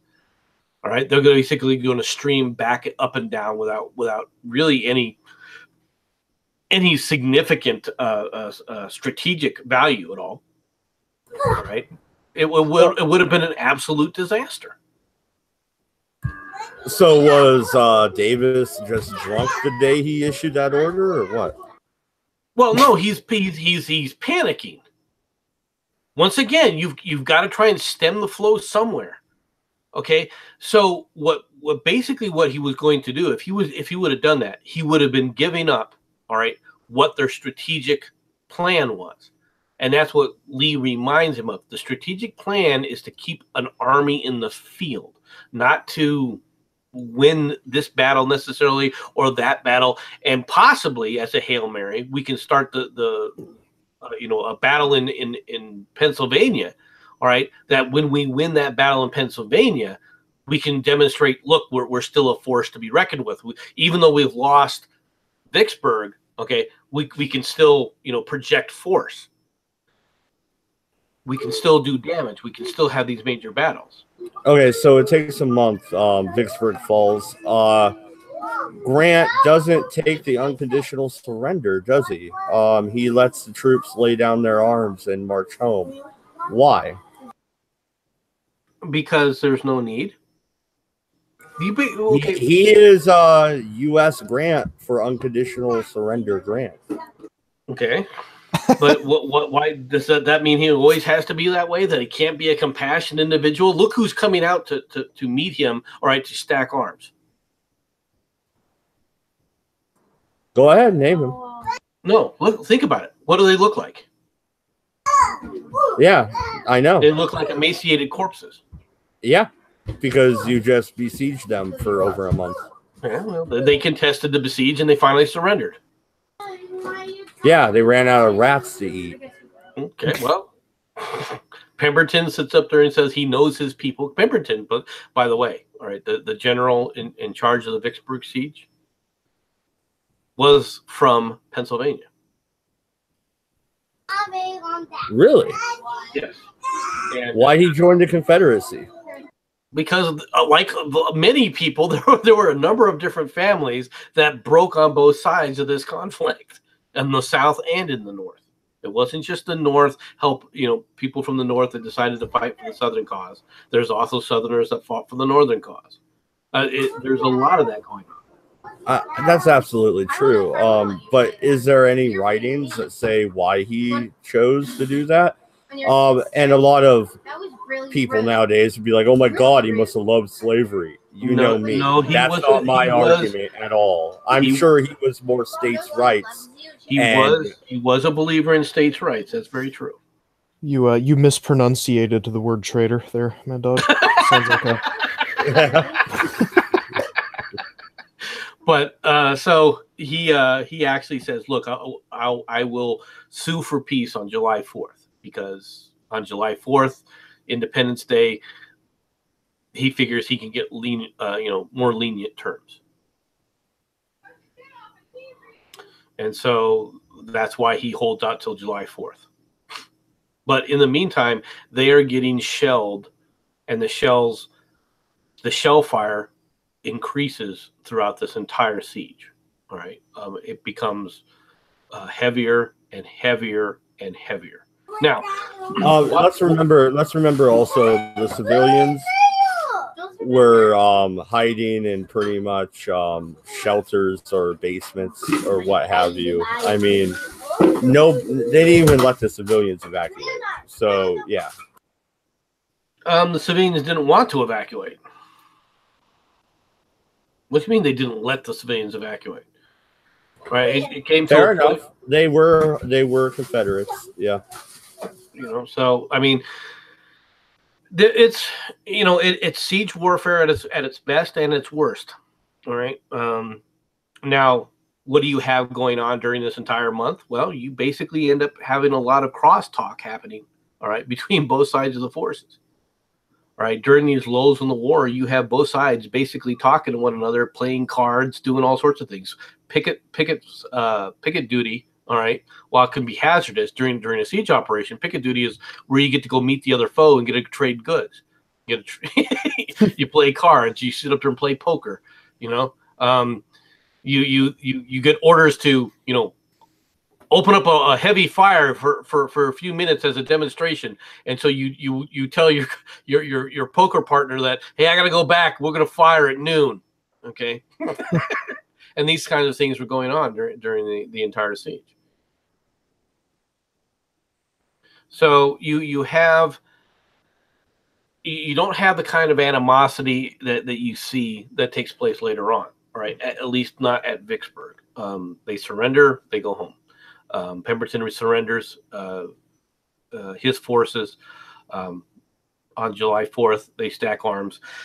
The idea that U.S. stood for unconditional surrender was because the media came back and said, now I know what the S in Grant stands for. It means unconditional surrender. Yeah, I know. That's where I got it from, yeah. And, of course, S. Grant was not, S was not his middle name. His middle name was Hiram. Ulysses Hiram Grant. I know. Well, I didn't know exactly. I knew that his middle name didn't start with an S. The reason that everyone says Ulysses S. Grant is because when he went to West Point, the clerk wrote it down wrong, and it followed him forever.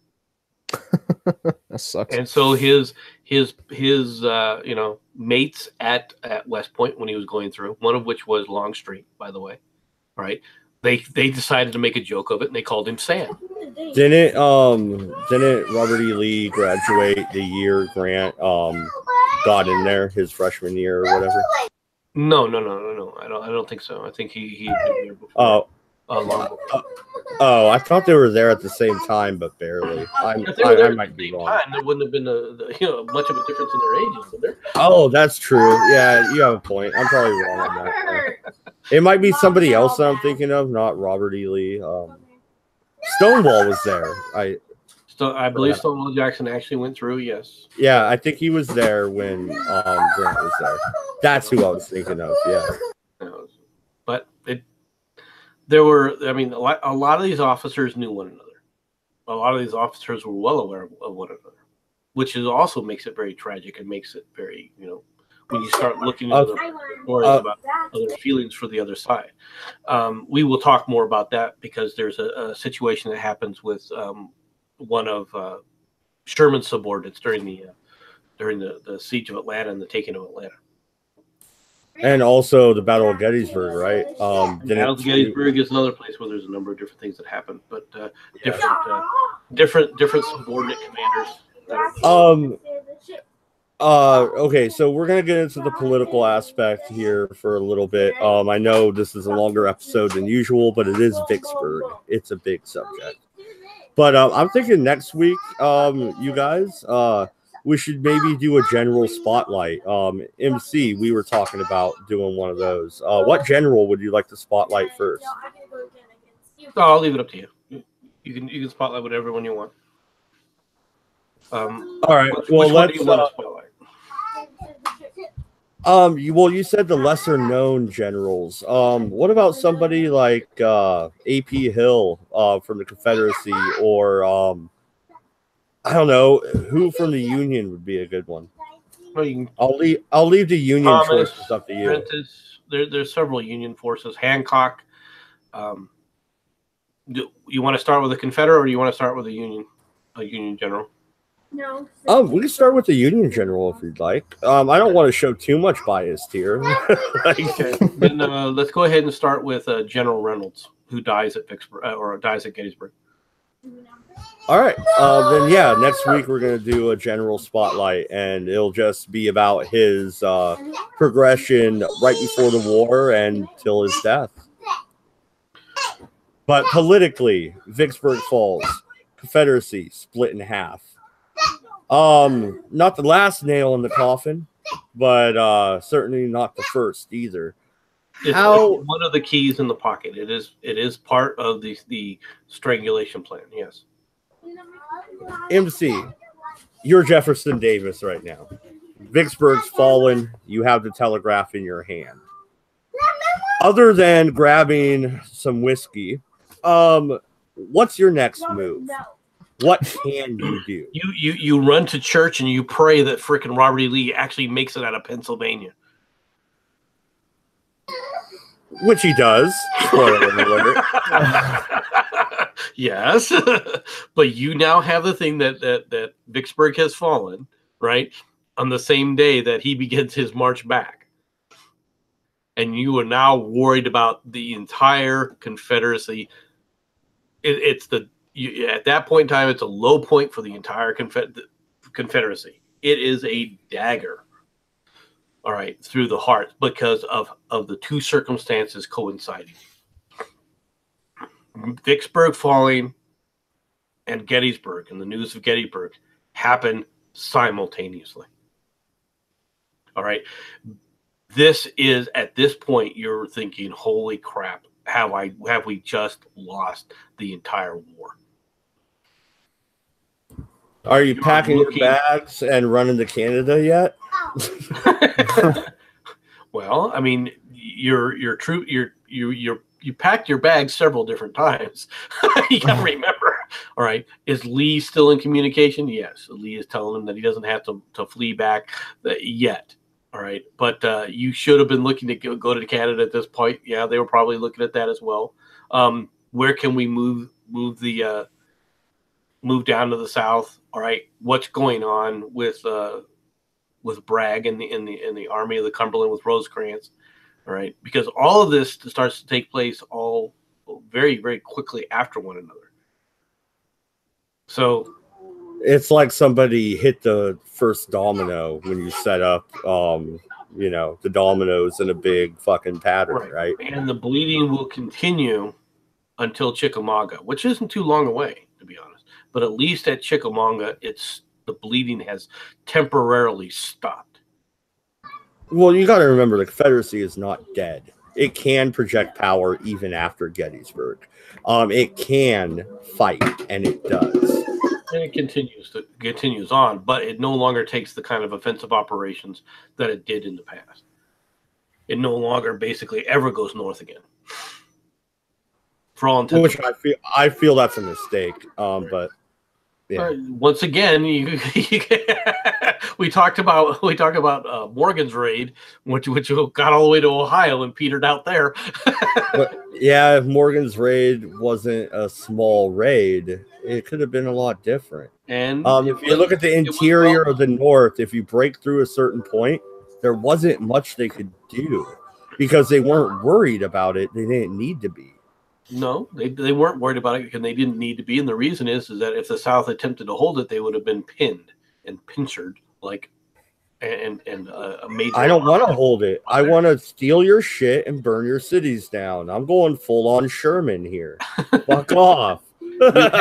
You have to be able to keep them in the field against a force. And one of the things that you're going to see when Sherman does his march to the sea is no one stands against him because forces don't exist. You didn't get the memo? We're not talking about that. That doesn't exist in the Civil War. You would have had a little bit more of a difficult time doing the same thing in the North as you would in the South. Well, not only are the gauges of the freaking trains different, the Confederacy didn't even have any trains that would run on northern tracks, right? So you would have no supply line, even if you did conquer territory. What's more is that's exactly right. But what's more is that the population density is completely different.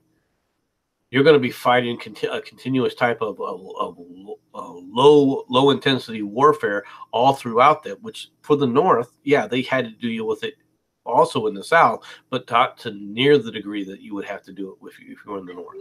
If you take a look at, for example, let's go back to Morgan's raid, for example, right? Every little town that he went through, he had a fight. Now he was able to deal with it, but over any kind of long period of time, if you've got a fight like that constantly, it wears you down. It'll wear you completely out, right? And you wouldn't have. And if you go in with a big enough force, right, you're not going to be dealing with fighting a few hundred people in a town militia. You're going to end up fighting regulars on a constant basis, which is one of the things that eventually does him in, that does Morgan in, is the Union regulars do finally surround him, and that's the end of it. Okay, well, if you're fighting those regulars because you have a large enough force, okay, your attrition is going to be that much higher. The intensity level is going to be that much more severe. While Sherman had to deal with that to a small extent in the South, overall, the Southern forces were that denuded that they couldn't stand against him. They didn't have enough troops. Yeah, they didn't have the supply. Yeah, and the Home Guard was nothing but children and old men. They really weren't much of a fighting force. They pretty much patrolled and. Well, they were. They patrolled and try to capture runaway slaves and return them to their fucking owners. I said it. Runaway slaves also to capture and hold, at least temporarily, deserters from the military. Absolutely. They were a kind of civilian a quasi-civilian police force, for lack of a better term. It's really all they were going to be good for. Exactly. General peacekeeping They weren't a operation. guerrilla. What I'm saying is they weren't a guerrilla force. But no, I hate saying that because I hate saying it because it paints it in a picture. Oh my God, they were just running around capturing black people. No, not necessarily. Okay, but yes, with the Emancipation Proclamation, a lot of slaves tried to run away. They were caught by the Home Guard and brought back to their owners, or they were sent to the military to help shore up defenses. It's how it was. Sorry, history, bitch. It's how it was, but it's also the fact that what does a guerrilla movement do? Okay, you got to remember a guerrilla movement for the most part, all right, attacks soft targets. All right, it tries to. Well, you want to hit the supply lines, and if you can cut off the supplies coming into Sherman through his march, or even the Battle of Vicksburg, in order to run a true guerrilla campaign, you attack civilians. Okay, fair enough. You have to. People. You have to. In order to do it, you have to be able to do that.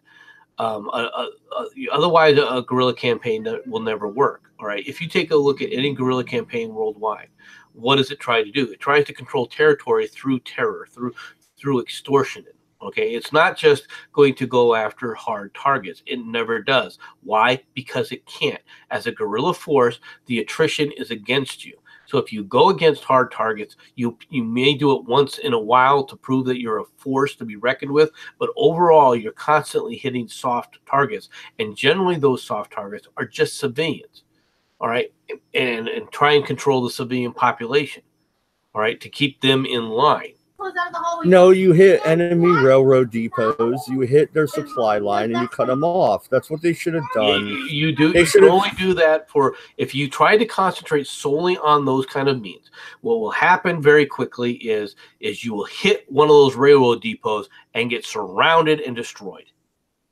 That's what always happens when you go too much to that, which is why guerrilla forces tend to only do it once a blue moon. Why they don't consistently hit those roads, why they don't consistently hit those things. But that's the only way you're actually making a difference in the actual fight, especially with the siege. You're talking about a guerrilla. What is the purpose of an insurgent guerrilla campaign? I mean, it is what it is.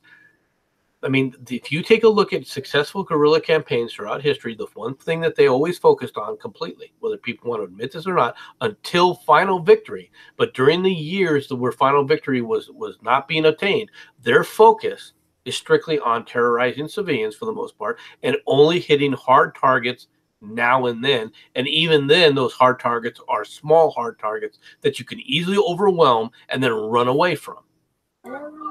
All right, let's look on the other side of the coin. All right, flip it over. We're talking about your president, Lincoln, 40. You just sacked Vicksburg. You just won Gettysburg. Was not sacked.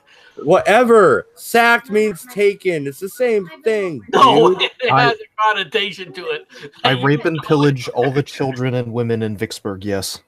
Okay, there you go. We're on the same page. All right. So you're an evil despot with a shitty hat. You're sitting there, and you get the telegram. We won Gettysburg. Robert E. Lee in full retreat. Next one. We took Vicksburg. They surrendered. We paroled the entire army and sent them home. You're pretty fucking happy, right? Yeah, well, I mean, I have to say, if I was in Lincoln's shoes, I don't know Lee all that well as a general, but if I was in Lincoln's shoes, I would give the order to continue and follow through with an advance, to just run the enemy down while you still have the chance, while they're still licking their wounds, essentially. Yeah, I'm gonna play MC here for a minute. MC, hush. MC, hush. I'm gonna play you for a minute. You can't run down Lee at this point because Lee is still Robert E. Lee. He may have lost. I say it was more of a stalemate, but he may have lost Gettysburg. But he can still put up a fight, and he still knows how to use terrain. If you continue to pursue him from Gettysburg and don't just let him go, I think he might get you in a trap.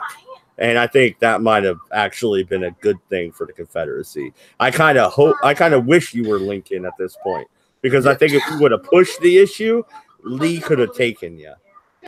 I mean, it's true, but I don't know. Statistically, you have to look at this from my point of view. I honestly don't know much about the characteristics of these men. So for me, that would be a decent gamble, because I mean, the thought process is, right, yes, Lee may be able to use the terrain against you, and maybe he knows how to properly train his troops to do a feint retreat or something like that. But the only other option is to let him dig in, or let him bide his time to gather more forces and, come at you again. Those are the only other options, I think, other than to just dance around him and hope to avoid open combat. Okay, what was the telegram he received, that Lincoln received? All right, I don't know what it was verbatim, but if you want to know what I pulled out of my hat here, I just said, the first one was Gettysburg won, Lee in retreat back to Virginia. Second telegram, Vicksburg has fallen. Meade telegrams, and we probably should wait for this, but Meade telegrams Lincoln saying that we have repelled the invaders out of the north. And Lincoln puts the telegram down and he goes, when are my generals going to realize that I am the president of all the United States and that there is no repel from the north or the south, that they are all part of the United States? Wow, that is an interesting insight. Even the generals recognized the Confederacy when Lincoln refused to do so. I just want that. Everybody, take a minute and think about that. Well, I think what that does highlight is that Lincoln was clearly a ye old globalist. He was not a ye old globalist. He was obviously paid off by Soros shills.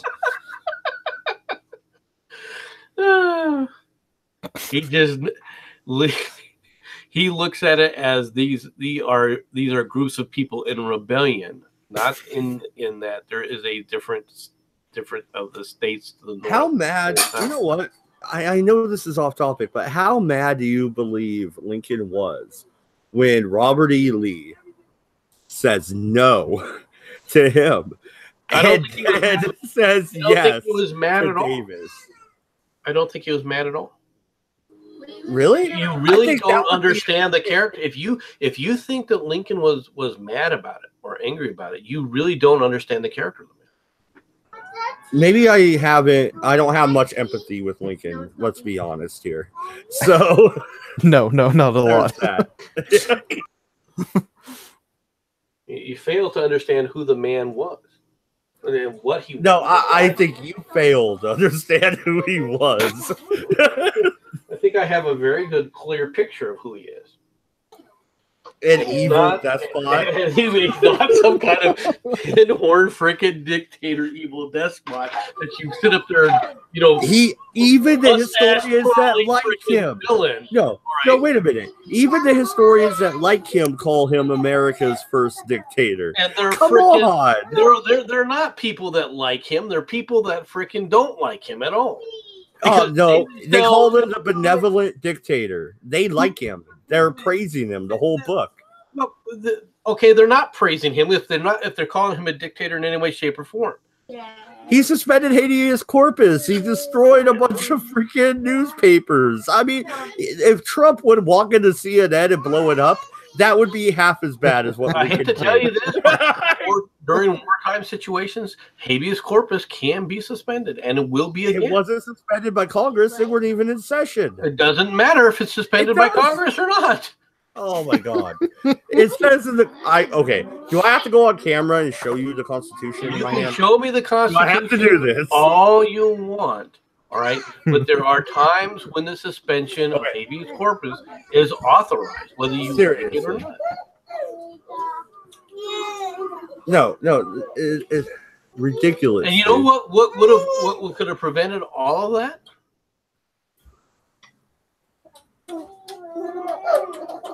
What's that? What could have prevented all of that You can show the U.S. Constitution to me all you want. You don't even recognize. They didn't even recognize the Constitution. Thank you very much, as you constantly kept telling me. All right, so therefore, I'm not going to worry about that in any way, shape, or form in this regard. All right, you had a situation. I have the Confederate Constitution too. Yeah, but since you're not ignoring, you're the one ignoring the U.S. Constitution, or get to try and play the game of pick and choose when it applies and when it doesn't apply. The reality is during a wartime situation, suspension of habeas corpus can be authorized by the executive branch. Period. And I hear everybody talking about now. You get the Monday morning quarterbackers and the people that came, the Johnny come latelys, all right, that come after the fact and go, well, no, this was horrible during the effect, versus the people who were there on the ground at the time. All right, it's part of this whole revisionist history bullshit. All right, of how we're going to sit up there and do our moralism. All right. With a different set of circumstances at a different set of times, and try to say, well, if this was applied then, there's no reason for this to have been applied then. But it's revisionist history. You're not living in that time frame. You're not living with that society as it exists today. Our society is nowhere near the society that we have today. Is nowhere near the society that we had back in the 1860s. It's not even close. It's not even remotely the same or remotely similar, both good and bad. Yeah, because the idea of federalism has taken root, and it took root from the Lincoln administration. To do with that, you are freaking moralizing from the 20th century. You're not even attempting to deal with the things that were going on at the time frame and keep it within the historical relevant context. The root cause of federalism and the overextension of the executive branch was rooted within the radical Republicans and the Lincoln administration. And that is an inaccurate statement. The root problem that you're seeing in the current modern day rendition of this does not begin, all right, during the Civil War. It does not begin after the First World War. It is rooted in the reaction after the Second World War. Because society had changed that dramatically. And the inability of people to understand that, to see this, all right, goes back to somebody having a political ideology that they then pick and choose what happened in history to justify the now. It's somebody that's doing politicization, all right, of a political point of view rather than actually studying history. Okay, well, I'm studying history right now for a bachelor's degree. I've been studying, and you have a political point that you're trying to drive, and you'd best be careful not to go out there and cherry pick what happened in the past, this event over that event, and start to learn to look at history through a holistic lens to say, okay, during this time frame, what was going on and why? Why was this more relevant then or less relevant then than it is today? Was more abysmal than the Alien and Sedition Act signed by freaking John Adams. This was ridiculous. This was the idea of American republicanism is thrown by the wayside with this blatant disgard of the First Amendment. It's not a blatant disregard of the First Amendment. And before you sit up there and start waxing eloquent about the North, the Southerners were doing what to the abolitionist papers? No one read them anyway.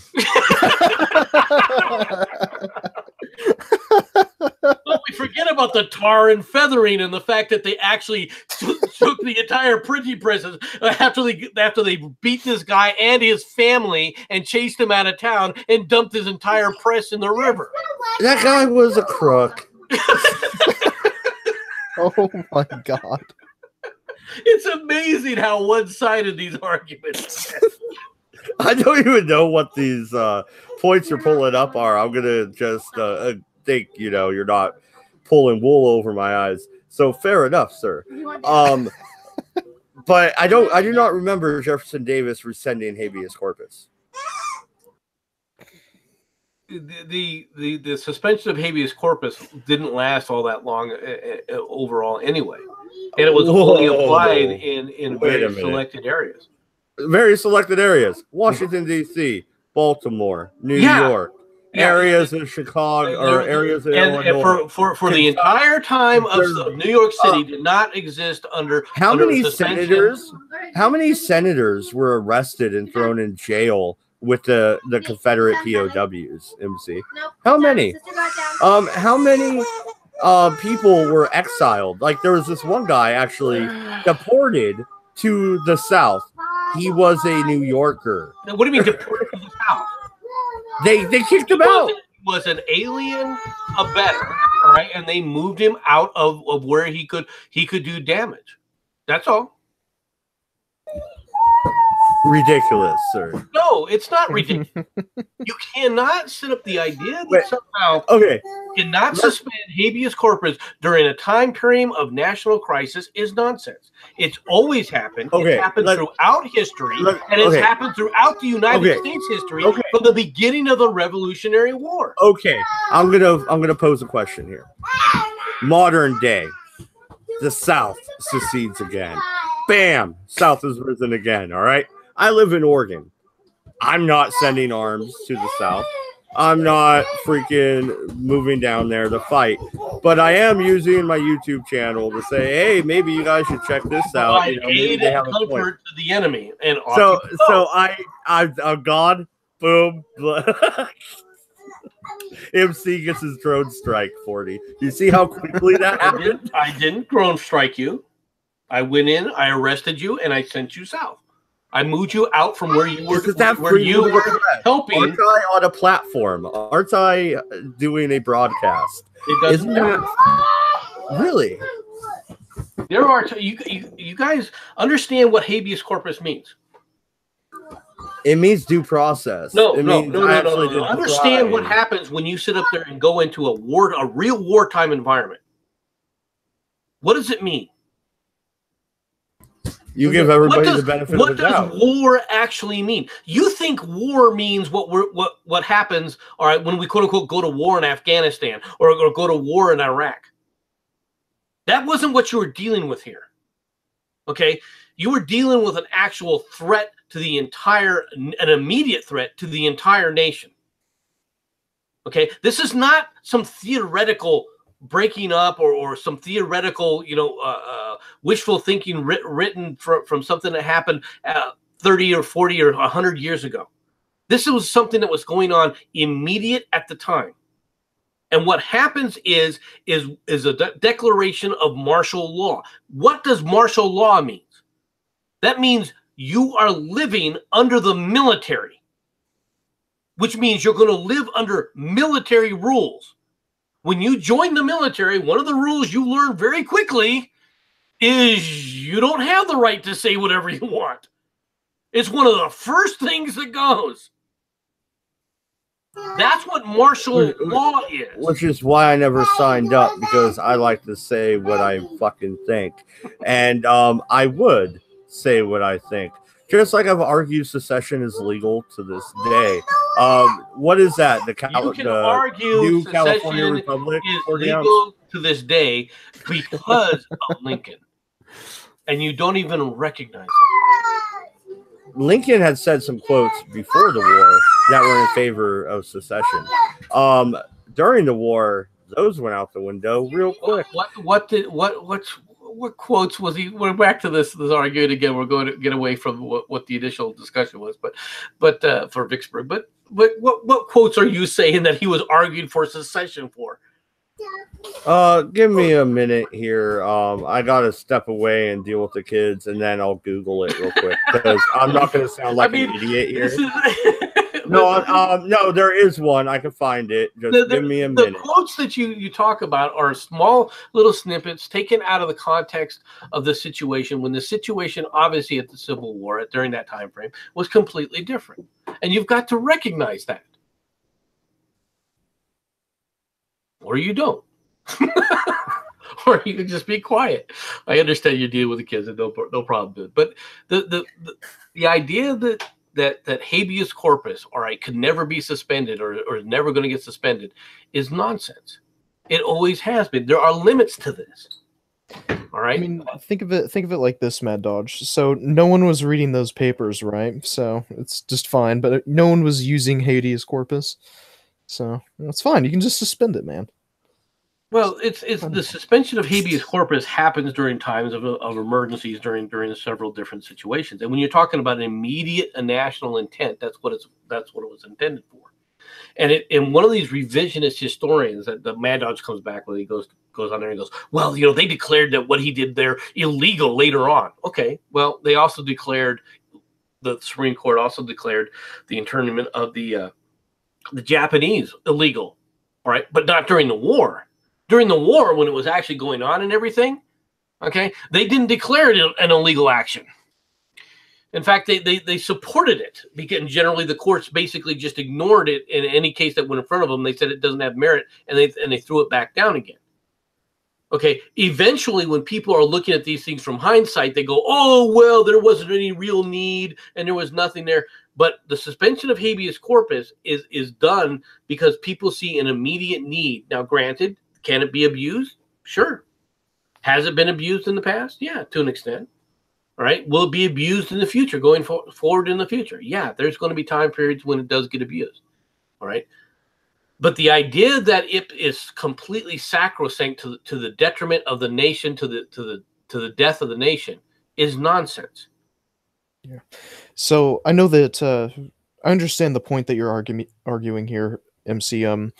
That it didn't necessarily have a incredibly negative impact or anything along those lines. But if you were in Lincoln's shoes, would you find it morally objectionable to suspend habeas corpus? Would you have done it? In certain regards, well, during the immediate secession crisis, yes. During the immediate portion of it to secure Washington, D.C., yes. You had no other choice. You would in order to secure Washington, D.C., and in order to secure Maryland, what other choice were you going to have aside from suspend habeas corpus and put everything under martial law immediately? All right, until you frickin' ironed all this out. You got to Mad Dodge and many people they kind of forget this. When the secession crisis actually went full bore, okay, the military was in an absolute uproar. You didn't know who was who. You didn't know who was on the South and who was on the North. All right. There was crap going all over the place. There was rumors flying around all over the place. There was communications being sabotaged left and right by Northern sympathizers in the South and Southern sympathizers in the North until everybody irons out where exactly all this goes.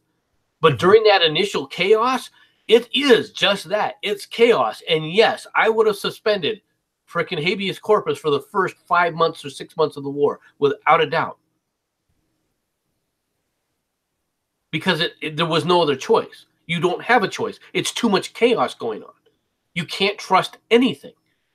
So you got to start going, okay, let's establish lines of authority that we then can iron out what everything is, and then we'll sit up there and relax it after that point. So during the first part of it, suspension of habeas corpus, without a doubt. All right, I had to step away. I'm back. I just heard habeas corpus, and what about now? So what question are you posing? Oh, I had basically asked MC if, I understand the point that he's arguing. I was just asking if he was in Lincoln's shoes, would he have done it to any extent, whether he finds it morally objectionable or not? And he answered yes. Well, of course he would, and I wouldn't. Okay, you're fighting to preserve the Union and the Constitution, but then again, you're tearing apart pages out of the Constitution. You're not tearing apart anything. You have the legal authority to do it during a time of crisis. And if you're going to sit up there and tell me, if anybody's going to sit up there and tell me that the immediately crisis after the immediate secession started going on, with the turmoil that was going on throughout the government, not just the military, but also throughout the entire government, if you're going to say that wasn't a crisis at that point, you're out of your freaking mind. You're going to say that wasn't chaos on steroids, you're out of your mind. That's the whole purpose, is to sit up there and bring order out of chaos. That's why it's written in the Constitution, to allow for those kinds of situations, because everybody recognizes that those things can happen.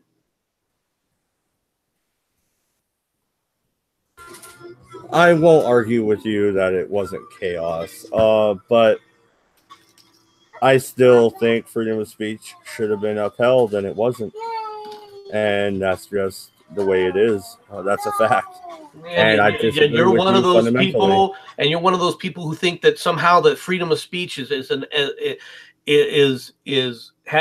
no consequences whatever. All right, up to the point of even the destruction of the nation. Right. I don't believe secession was the destruction of the nation. See that? Okay, we start with an argument right off the bat, all right, where you have an entire different thing because you don't believe it was a destruction of the nation when that's exactly what it was.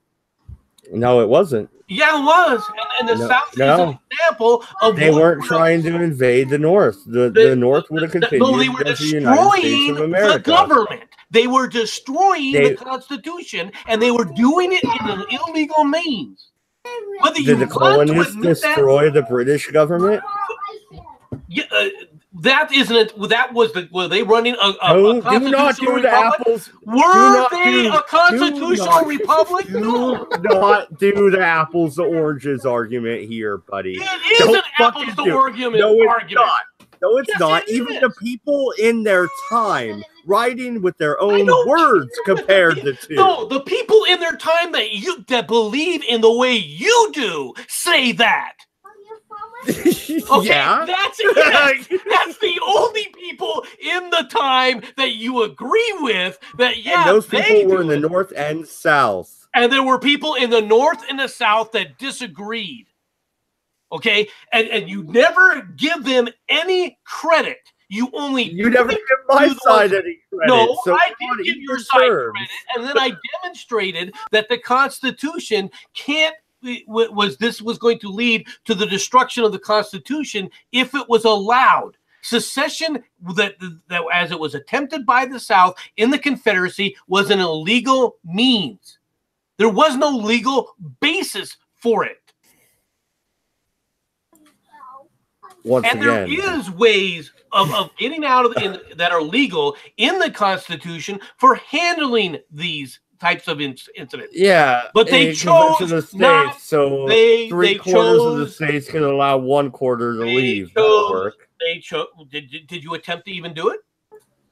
It wouldn't have worked. No. See, you're already trying to justify. You're playing the hindsight game of going, well, it wouldn't have worked. Well, you have no idea if it wouldn't have worked or not. You want to know why? Because it was never tried. You have claimed repeatedly, all right, that there are plenty of people in the South that were saying, well, or in the North rather, that were saying, well, just let the Southerners go. If that's the case, then it wouldn't have been. That would have been a lot closer run thing. It was by no means a foregone conclusion that it wouldn't have worked. Now, is it? But it wasn't even attempted. Hey, I was just going to give you a freaking kudos there. I even nodded to myself and thought that's a good fucking point. There you go. You score one for MC. Hooray! 40, weigh in on this. A little bit about secession, and I don't know. What do you think?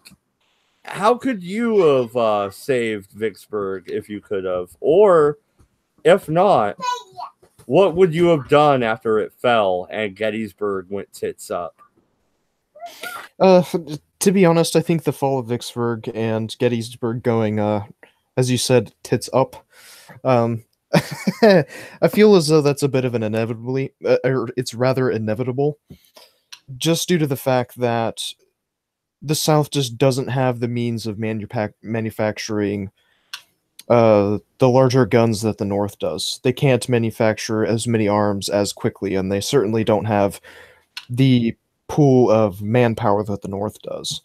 And I'm not talking strictly in terms of fighting men that you can drag away from their homes and throw on the front lines, but I'm also talking about the labor force that's staying behind. You know, yes, I'm sure the women and children can plow the fields and whatnot, but that's still, 70,000 less people at home farming fields, than there are in Virginia fucking about somewhere with Lee. So it's, I don't know, it's a numbers game when it comes down to it, at least in hindsight. And I don't think the South has the numbers to fight a war like this. I've been trying to see it from your eyes, but I continuously keep getting brought back to these kind of linchpins that seem to cripple the South to a ridiculous degree. Things like the Navy, for instance. The South seems to have a harder time navigating sometimes, at least in certain geographical areas. It's just, you're trying to be nice. It's all the time they have a shit Navy. They have about 4 ships right now at this time when Vicksburg falls, and they're pretty much raiding whaling ships up in the North Pacific, in the North Atlantic. Like, they're doing nothing, and those ships came from the British. You're being overly nice there. There is no Confederate Navy. One of the other things to remember, all right, is when you're talking about the Army of Northern Virginia, when you're talking about the Army of the Potomac, when you're talking about the Army of the Cumberland, and so forth, okay, these are the mobile elements of the military. These are elements that can move, all right, and we tend to focus a lot on them because of what their effects could end up being overall. But the reality is that behind that, all right, at each city, there are literally thousands of men, all right, in trench works, in strong points, all right, that are part of this overall military machine that you're looking at, both in the North and in the South. Mm-hmm. So the idea that it's just 100,000 men, all right, because we're talking about the Army of Northern Virginia, or 70,000 men, is a misnomer. They rely upon all the logistics chains of the military to give them food, and then they in turn rely upon the military that's being taken away because they've got to have areas within these major cities. All right, they have to build up these areas and so on and so forth, right? And they have to be maintained, and they have to be on guard all the time. So it isn't just 70,000 people that are on the farm. It's literally hundreds and hundreds of thousands of people at any point in time that are not available, all right, to plow the fields, or fix the roof, all right, or build a railroad, etc. Yeah, and that is within the framework of an economy that is honestly not very good. So I mean, that's just one more hindrance. So I don't know. Honestly, you're right about all that. Yeah, you are correct about all that. It is all a part of the overall thing. I just wanted to mention that people tend to forget that it isn't just the people in the field, in the army, that's the mobile forces of the army that's taking part in all this, right? It's a part of this entire game, as you want to look at it from that standpoint, right? That's being played out, right, during the Civil War, and it's a much broader scale. Yeah, and what's it worth? Oh, well, this is actually just a copy, but no. See, okay, Confederate money. This is 500 Confederate dollars. This side has pictures and shit. This side, absolutely nothing. You know why? They couldn't afford the print on both sides towards the end of the war. I mean, shit is just ridiculous. The counterfeiters were actually that were counterfeiting Confederate money were caught because they were doing too good a job. Yeah, right? Yeah. And this one actually has Jackson on it, which is pretty cool. But yeah, I'll turn the camera off because the kids. But I just wanted to show that. I have some more, but they're just copies I got off Amazon. I've been looking at getting real Confederate money, and it's actually quite expensive. It's worth quite a bit. Well, I mean, there's lots of people. There's lots of people that are collectors of it, of course. And to get a verified copy of true Confederate money that isn't forged, even if it was forged at that time, is very difficult to do, actually. Yeah, exactly. But yeah, no, that was the first one I pulled out. I have some from like Louisiana and other places and stuff, but yeah, it was funny. The Confederate States note, which is actually the worst one of them all, because the ones that were printed within the state, and if the state wasn't overran, that actually held value for a while during the war. It was stuff printed out of Richmond that really was just toilet paper. Interesting. Which is another dynamic of why the Confederacy was falling apart.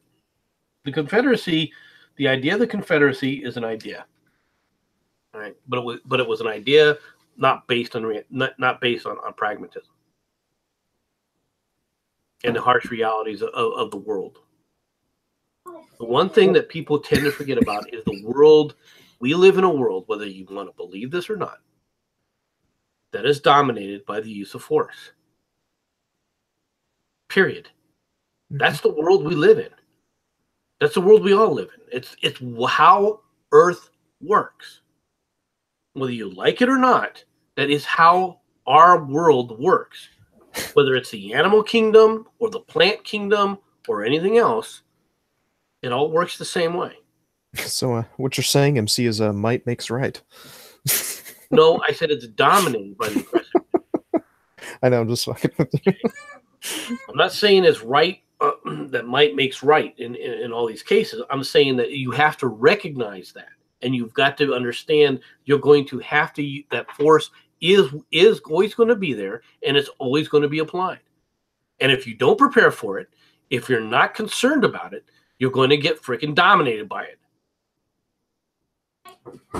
No, and the South didn't know what they were doing. They let the firebrands, fire eaters, whatever you want to call them, run the show at the beginning and kick off the war. And then, what are you going to do at that point? You go head on in and you try to get independence. It didn't work. You look at it from that standpoint, but the same thing also applies the other way. Once the ball is kicked off, you deal with the situation as it exists, not the situation that you would like. Absolutely. Final thoughts on the fall of Vicksburg. This has been about a 2-hour episode. I wanted to talk to you guys off air too, and I know it's getting late for at least MC and 40 because they both go to bed at freaking like 9. I go to bed. I just get something to eat. It's called food. Your food doesn't have hops and barley in it? Wow. Anyway, final thoughts on Vicksburg, and I apologize for my son wigging out. I think they took a toy from him or something. Final thoughts.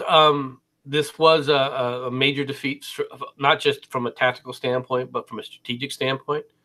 I mean, you can look at it and say that the Union lost more troops in a certain sense than the North did, or than the South did rather.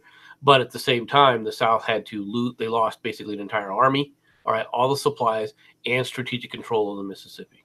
So overall, this was a massive defeat by the South, and it cut off the West from the rest of the South, and it was a major blow. Yeah, I definitely think that, especially with Vicksburg, I understand we'll get to Gettysburg later on, but even for everything that the Confederacy lacks, they have a poor economy, and they can't even afford to print on the other side of their Confederacy notes. But for all the things they lack, they certainly don't lack in spirit, I suppose. I mean, the will to try and hold on to Vicksburg and to just try and, that there might be a hope that somehow maybe Ulysses S. Grant will fuck up or make a slip up and you'll be able to fight back in some regard. I don't know. It's not, you can't say it's not admirable to a certain degree, but I mean, this was very clearly a massive defeat, and no amount of raids or anything along those lines is going to be able to help take back Vicksburg, I suppose. Yeah, I tend to agree.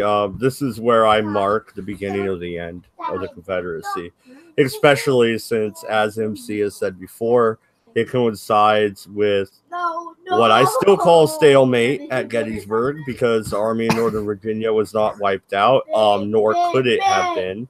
He could have stayed and fought. He decided to tactically retreat. That's different from a rout. He's retreating. It's clearly a stalemate. Tactically retreating, sir. You're leaving out a word. Yeah, just going to a vantage point behind him. Yes. Yeah. It's